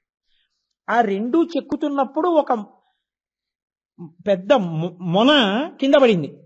ఇంత పెద్ద పెచ్చు కింద పడిపోయింది కదా, ఈ ఒక పెచ్చు వదిలేయడం ఎందుకని ఆ పెచ్చుతో ఓ విల్లు చేశాడు. అది గాంధీవం. బ్రహ్మగారు అక్కడి నుంచి ఆ గాంధీవం వచ్చింది. ఆ గాంధీవం మీద గొప్ప వ్యామోహం అర్జునుడికి. మీరు విరాట పర్వం విన్నారుగా అయ్యప్పస్వామి గుళ్ళో, ఆ గాంధీవం పట్టుకుంటేనే చాలు శత్రువులు చచ్చిపోతారు, ఆ వింటినారి సారిస్తే చాలు అసలు. కాబట్టి గాంధీవము అర్జునుడు ఇద్దరు గారు. ఆ గాంధీవం అంటే అర్జునుడికి అంత మమకారం, స్వర్గారోహణ పర్వంలో పడిపోవడానికి అదో కారణమైంది. కాబట్టి అలా వచ్చింది ఆ ధనస్సు. నాకు బ్రహ్మగారు ఆ రోజున ఈ కర్తవ్యాన్ని చెప్పి నాకు ఇచ్చాడు. అందుకని నేను పినాకపాణి అని పేరు పెట్టుకున్నాను. ఎవరైనా దీన్ని స్మరిస్తే వాళ్ళని కాపాడడం కోసం పార్వతి నేను ఈ పినాకాన్ని పట్టుకుని ఉంటాను. అందుకే పినాకీ అని ఒక్కసారి స్తోత్రం చేసి నమస్కారం చేసి, ఈశ్వరా మేమేమైనా తప్పులు చేసి ఉంటాం, తప్పులు చేయకపోవడం ఏంటి, మేము చేసేవన్నీ తప్పులే తండ్రి, మేము తప్పులు చేస్తున్నాం, మీరు చమత్కారం పట్టుకోవాలి జాగ్రత్తగా. ఏది కారణం తప్పు చేయడానికి? చెయ్యా కాలా, ఈ 2 కాదు, మనస్సు కారణం. ఈ మనస్సును నేను నిగ్రహించగలిగితే ఈ పాటికి విజయం సాధించి ఉండేవాడిని. నేను దాన్ని నిగ్రహించలేకపోతున్నాను, అది నన్ను నిగ్రహిస్తోంది. పటకారని చెయ్యి పట్టుకుంటే పాలని జాగ్రత్తగా దింపేస్తాం, చేతిని పటకార పట్టుకుంటే వేడిపాలు మీ మీద పడిపోతాయి కదండి. వచ్చిన సమస్య ఏంటంటే మనసు మీ చెప్పు చేతల్లో ఉండాలి, మనం మనసు చెప్పు చేతల్లోకి వెళ్ళాం.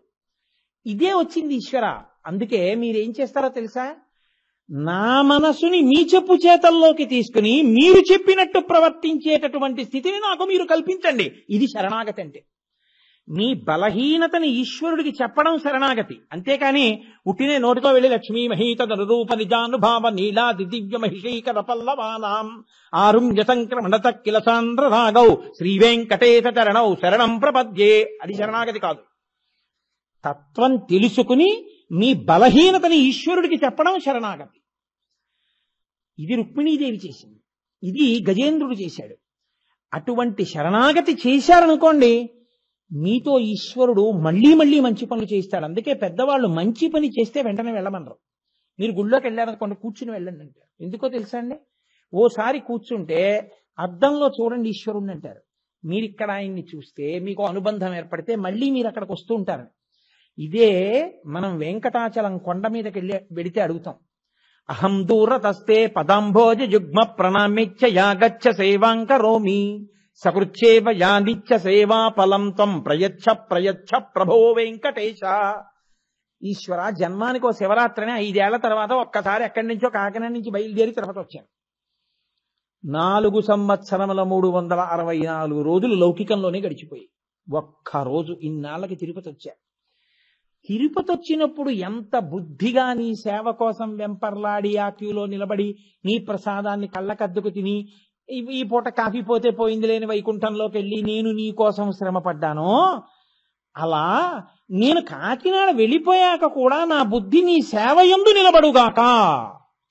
నీవు నాకు ఏ శరీరం ఇచ్చావో, ఏ ఇంద్రియములు ఇచ్చావో వాటిని వాడేటప్పుడు ఆ శక్తి వాడిచ్చాడు కాబట్టి వాడు చూస్తున్నాడని గుర్తుండి వాడేటప్పుడు నాకు జాగరూకత కలుగుగాక.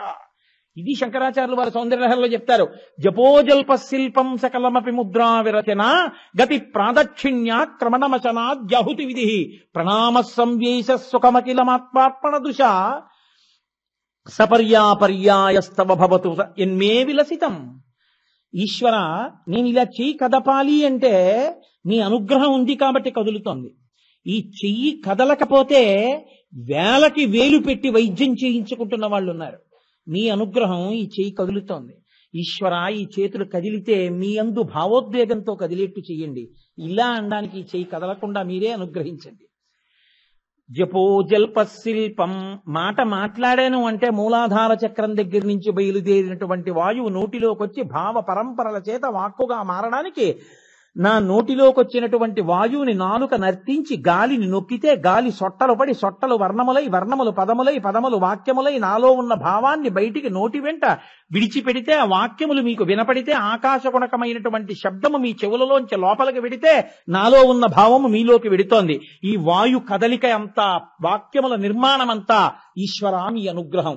లేకపోతే నాకు నువ్వు ఈ స్వరపేటికి ఇక్కడ పెట్టి ఉండకపోతే నేను మాట్లాడలేనుగా, ఆ స్వరపేటిక పోతే నేను పలకలేనుగా. కాబట్టి ఈశ్వర, నువ్వు ఇచ్చావు దీన్ని. కాబట్టి నేను మాట్లాడే ముందు ఈశ్వరుడు ఇచ్చిన దాన్ని సక్రమంగానే ఉపయోగిస్తున్నానా, ఆయన చూస్తాడు ఏం మాటలు మాట్లాడానో అని పరాకు నాకు కలిగేటట్టు చెయ్యి. నేను తిరిగితే ఈ కదలిక శక్తి ఈశ్వరుడిచ్చాడు. నేను దేనికి తిరుగుతున్నానో, ఏ అవసరానికి తిరుగుతున్నానో, ఏ అనవసరానికి తిరుగుతున్నానో ఈశ్వరుడు చూస్తాడు. కాబట్టి తిరిగితే కుడి చుట్టూ తిరుగుతాను, లేకపోతే ఈశ్వరుడి చుట్టూ తిరుగుతాను. అనవసరంగా తిరగకుండా నన్ను నిగ్రహించు. ఆఖరికి నేను నిద్రపోతే ఈశ్వర నీ నామం చెప్పి ఒక్కసారి అలా నిన్ను భావన చేస్తాను మనసులో. ఒక్కసారి నిన్ను భావన చేస్తూ నిద్రపోతాను. ఆ నిద్రపోయే ముందు ఒక్కసారి శ్రీశైల క్షేత్రంలో లలితాంబికాదేవిని పరమేశ్వరుణ్ణి ఊయలలో పడుకోబెట్టి లాలి లలితాంబ లాలి మా ఇంట వెలయుమా పద్మపాణి హరిసాటి నీలవేణి భక్తులను కన్న తల్లి అని, చాగంటి వారింట బాలకోమార్తెవై అని, అంటే మా ఇంటి పేరుతో మిమ్మల్ని అందరినీ పాడమని కాదు నా ఉద్దేశ్యం. మీ ఇంటి పేరు మీరు చెప్పుకోండి చక్క.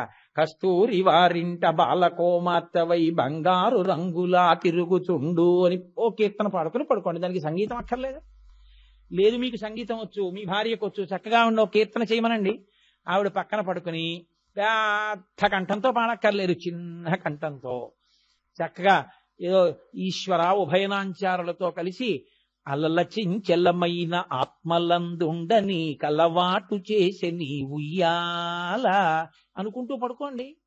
నిద్రా సమాధి స్థితి సంచార పదయో ప్రదక్షిణ విధి స్తోత్రాన్ని సర్వాగిర యద్యత్కర్మ కరోమి తత్తదఖిలం శంభో తవారాధనం అంటారు శంకర భగవత్పాదులు. మీరు వాడుకునేటప్పుడు ఈశ్వరుడిది వాడుకుంటున్నాను, నాది కాదు.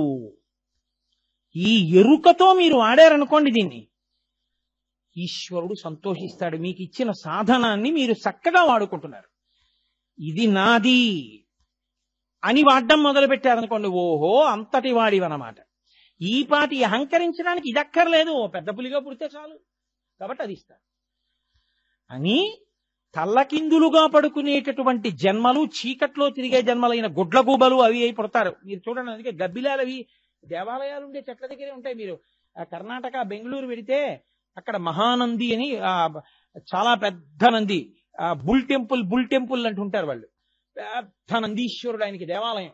మీరు ఆ దేవాలయం దర్శనం చేసుకుని బయటకు వచ్చి పక్కకెడితే పెద్ద పెద్ద చెట్లతో వనం, ఓహో చప్పుళ్ళు వినపడుతుంటాయి. ఏమిటని మీరు తలెత్తి పైకి చూశారనుకోండి, ఏకంగా 10 మీటర్లు 20 మీటర్లు అంతంత పెద్ద పెద్ద గబ్బిలాలు చెట్లకు పట్టుకుని వేలాడుతుంటాయి, రాత్రుళ్ళు ఎగురుతాయి. ఎంత దుర్వాసనం! అలా అవ్వకుండా ఉండాలి అంటే ఈశ్వరుని యందు ఎరుకతో ఉండు. ఇది చెప్పడం పినాకి, అంతేగాని ఆయన ధనస్సు తట్టుకున్నాడండి నీ సర్టిఫికెట్ ఎందుకు? అది ఏమన్నా ప్రాపర్టీ సర్టిఫికెటా, బర్త్ సర్టిఫికెటా? ఈశ్వరుడి చేతిలో ఉన్న ధనస్సుకు పినాకం అని పేరు. What if? నీకేమిటి? ఆయన పినాకం పట్టుకున్నాడో పెన్నట్టుకున్నాడో నీకెందుకు? కాదు, ఆయన అఘోర ఘోర రూప దర్శనం చెయ్యాలి. రుద్రాధ్యాయం ఎందుకు వచ్చిందో, యజుర్వేదం ఎందుకు వచ్చిందో మీరు తెలుసుకుంటే, అందుకనే నమ్మక చమకములుగా పెడుతుంది. మీరు చూడండి, తప్పు చేశారనుకోండి, ముందు వెనక కూడా నాన్నగారండి ఇవాళ నా వల్ల తెలియకుండా ఓ తప్పు జరిగిపోయింది నాన్నగారండి అంటాడు. నాన్నగారండి తప్పు జరిగిపోయింది నాన్నగారండి అని ఉభయతర నమస్కారాలు చేశాడంటే, అటు ఇటు నాన్నగారు వేశాడంటే ఏదో మీరు వినవలసినటువంటి పరాకుతో కూడిన మాట ఏదో ఉందన్నమాట దోషం. లేకపోతే అన్ని మాటలు నాన్నగారండి అండి, నాన్నగారండి నేను ఒకటి చెప్తాను వినండి అంటాడు, అంతే. అన్ని మాటలు నాన్నగారండి నాన్నగారండి అన్నాడంటే ఏదో ఉంది. అందుకే నమస్తే అస్తు భగవన్ విశ్వేశ్వరాయ మహాదేవాయ త్రయంబకాయ త్రిపురాంతకాయ త్రికాగ్నికాలాయ కాలాగ్నిరుద్రాయ నీలకంఠాయ మృత్యుంజయాయ సర్వేశ్వరాయ సదాశివాయ శ్రీమన్ మహాదేవాయ నమః. ఉభయతర నమస్కారాలతో వెళుతుంటాయి. అటు నమస్కారం ఇటు నమస్కారం, ఎందుకని చేసిన తప్పులకి ప్రాయశ్చిత్తం. ఇప్పుడు ఆయన ఏం చేస్తాడు? సరే పోన్లే వదిలేశాడు. నమ శివాభ్యాం అశుభాపహాభ్యాం, క్షమించాను. కానీ బుద్ధిగా ఉంటావా? ఉంటానని ఒప్పుకుంటే మీరుండాలి, ఉండేట్టు చెయ్యంటే ఆయనకే చెప్పేయాలి, గొడవ వదిలిపోతాం. అది శరణాగతి. అయ్యా నేను మాట వింటానని నమ్మకం ఏం లేదు, లోపల ఈ మనసు మాట వినదు, కాబట్టి నేను ముందే చెప్తున్నాను, మీరే నిగ్రహించండి. నా బలహీనత చెప్పేస్తున్నాను. ఈశ్వరా నేను మీ సొత్తు, మీరే దీన్ని రక్షించుకోండి. నా మోటార్ సైకిల్ దుమ్ము పట్టి ధూళి పట్టి బూజులు పట్టి పురుగులు పట్టి సాలెపురుగులు పట్టి బల్లులు పట్టి బొద్దింకలు పట్టి ఉందనుకోండి, ఓసి దిక్కుమాలిన మోటార్ సైకిలా, కోటేశ్వరరావు గారు ఎక్కి తిరుగుతాడు ఇలాగా ఉండడం అంటారా? కోటేశ్వరారా మోటార్ సైకిల్ ఏంటంటే ఒకసారి వాటర్ సర్వీసింగ్ చేయించరా అని నన్ను అడుగుతారా? ఈశ్వరా నేను పాడయ్యాననుకో నిన్నే అంటారు. ఇంత పాడైపోతున్నవాడు నీకు ఎక్కడ దొరుకుతాడు? అదో గాంభీర్యం. శంకరభగవత్పాదులు శివానందలహరిలో చమత్కారం చేశారు.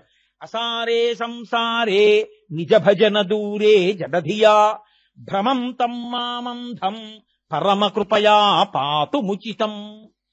ఈశ్వరా నేను అంధుణ్ణైపోయాను, డబ్బు మీద వ్యామోహం ఎంత ఉన్నా చాలదు. పిచ్చెక్కిన వాడు తిరిగినట్టు తిరుగుతున్నాను, కళ్ళు పోయినవాడు తిరిగినట్టు తిరుగుతున్నాను. ఈశ్వరా నువ్వు ఎంత ఇచ్చావో అక్కర్లేదు, ఇంకా ఎంత సంపాదిద్దామన్న వెంపర్లాంటి ఈ వెంపర్లాటకు అంతు లేక తిరుగుతున్నా. ఈ తిరుగుళ్ళో ఏమవుతోందంటే భ్రమం తమ్మామంధం పరమ కృపయా పాతు ముచితం. కళ్ళు లేనివాడు కారుస్తోందని చూడకుండా పెడుతుంటేనే కళ్ళున్నవాడు పరిగెత్తుకొచ్చి చెయ్యట్టుకుంటాడు. అయ్యో అయ్యో గుడ్డివాడివా, కారు కింద పడిపోతావరా, బుద్ధుండక్కర్లేదా, పోనీ ఎవరన్నా పట్టుకుని తాటమనొద్దు అంటాడు. కాబట్టి నేను గుడ్డాన్ని డబ్బు కోసం పిచ్చెక్కి కళ్ళు పోయి తిరుగుతున్నాను, నువ్వు ఇచ్చిన దాంతో నాకు తృప్తి లేదు. భ్రమం తమ్మామంధం పరమ కృపయా పాతు ముచితం. పదన్య కోదీన, నాకన్నా దీనుడు నీకు లోకంలో ఎక్కడుంటాడు? కాబట్టి నేనింత దీనుండి నువ్వో అంతటి రక్షకుడివి. కాబట్టి ఏం చేస్తావు? నీకోడు బాగా దొరికాడు ఈశ్వర రక్షించడానికి, నువ్వు నన్ను రక్షించు. మీ బలహీనతని చెప్పడం ఎటువంటిదో తెలుసా అండి ఈశ్వరుడి దగ్గర? చాలా గమ్మత్తైన విషయం. నేను తరచూ ఒక విషయం చెప్తుంటాను. పరమాచార్య స్వామి వారి అనుగ్రహంతో రాజుగారు యుద్ధం చేస్తున్నారు. పక్కన తన సైన్యంలోనే భటుడోడు కనబడ్డాడు. ఒరే రాత్రి నన్ను కలుసుకో 10 గంటలకి శిబిరంలో అన్నారు. ఆయన అన్నాడు, యుద్ధ భూమిలో రాత్రి వేళ సూర్యాస్తమయం తర్వాత మీరు శిబిరం వేసుకుని సమాలోచన చేస్తుంటే మంత్రులు సేనాపతులు లోపలికి వస్తారు, సామాన్య సిపాయిని నన్నెవడు పంపిస్తారన్నాడు. ఆయన అన్నాడు, ఈ ఉంగరం పట్టుకో, ఇది చూపించి లోపలికి పంపిస్తారన్నాడు. చూపించక్కర్లేదు, ఆ ఉంగరం పట్టుకొచ్చిన వాళ్ళు చాలా మంది లైన్ లో ఉంటారు, అపాయింట్మెంట్లు ఉండవు. ఈ ఉంగరం పట్టుకుని నా శిబిరం చుట్టూ తిరుగుతుండే, ఎవరిని అడక్కు, వాళ్లే నిన్ను పట్టుకుని నా దగ్గరికి తీసుకొస్తారని. ఇదేమిట్రో నా ఉంగరం చూశాడు ఆయన, అది శత్రురాజు గారి ఉంగరం. అమ్మ బాబోయ్ మహాప్రభో నాకు ఇది ఎందుకు అన్నాడు. అది పట్టుకు తిరగరా, రాత్రి నా శిబిరం దగ్గర వాళ్లే తీసుకొచ్చేస్తారు అన్నాడు. ఇప్పుడు రాజుగారి ముద్రిక ఉన్న వాళ్ళు, రాజుగారి అనుమతి కోసం ఎదురు చూస్తున్న వాళ్ళు బారులు తీసి బయట విజిటర్స్ స్లిప్ ఇచ్చి కూర్చుని ఉన్నారు. ఈయన అగంతకుళ్ళే తిరుగుతున్నాడు ఆ ఉంగరం పట్టుకుని. చీకట్లో ఎందుకురా నువ్వు ఇక్కడ తిరుగుతున్నావు? అబ్బాయి ఏం లేదండి అన్నాడు. ఏది వెతికారు, శత్రురాజు ఉంగరం దొరికింది. ఊరే వీడిని తీసుకెళ్లి అప్పచెప్తే మనకు ప్రమోషన్ వస్తుందా అని గబగబా తీసుకెళ్లి రాజుగారి దగ్గర పెట్టి, మహారాజా వీడి చీకట్లో శత్రురాజు ఉంగరం పట్టుకు తిరుగుతున్నాడు మీ శిబిరం దగ్గర, వీడి సంగతి నేను చూస్తాను, మీరు బయటికి వెళ్ళండి అన్నాడు. ఊరే ఇందుకే రా ఇచ్చాను, వేల పట్టుని నిన్ను ముందు తీసుకొచ్చేస్తారని అన్నాడు. ఇప్పుడు నాకు చెప్పండి, శత్రురాజు ఉంగరం రాజదర్శనానికి మార్గం అయిందా లేదా? మీ మనసు మీ మాట వినకపోతే వింటలేదు అని శత్రువుగా ఉందని, శత్రురాజు ఉంగరం అయిపోయిందని పరాదేవతకి చెప్పండి, ఈశ్వరుడికి చెప్పండి, శంభుదేవుడికి చెప్పండి. ఆయన ఉన్నాడు ఆ మనసును మార్చి మిమ్మల్ని మీ వాడిని చేసుకోవడానికి. అది నిజమైనటువంటి శరణాగతి, అది నడుస్తుంది రుద్రాధ్యాయం.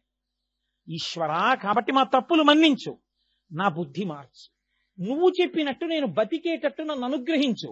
అందుకే నిత్యాభిషేకం చేసుకునే వాడికి ధర్మమునందు అనురక్తి కలుగుతుంది. ఎందుకో తెలుసా అండి?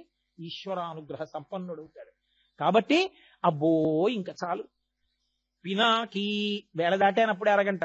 కాబట్టి పినాకీ పాతి జగదితి పినాకం. ఇప్పుడు ఆయన రక్షిస్తున్నాడా భక్షిస్తున్నాడా? రక్షిస్తున్నాడు. కాబట్టి పినాకపాణి ఆ నామంట మనని మారుస్తుంది. ఆ నామం మనని ఈశ్వరుడికి దగ్గర చేస్తుంది. అంత గొప్ప నామమని నారాయణుడు ఋషి అయి పార్వతీదేవికి బోధించినటువంటి శివాష్టోత్తరంలో నిన్న విడిచిపెట్టిన దాన్ని ఇవాళ ఒక కొత్త నామాన్ని పూర్తి చేయగలిగాం. కాబట్టి శివో మహేశ్వరస్యం బహో పినాకి రేపు శిశిశేఖరతో ప్రారంభం చేస్తాను. అందులో ఇక రాబోయేటటువంటి తిథులన్నీ అత్యద్భుతమైనటువంటి తిథులు కదండి. అందుకని చక్కగా ఆ నామములను వ్యాఖ్యానాన్ని రేపు మీరు విందురు గాని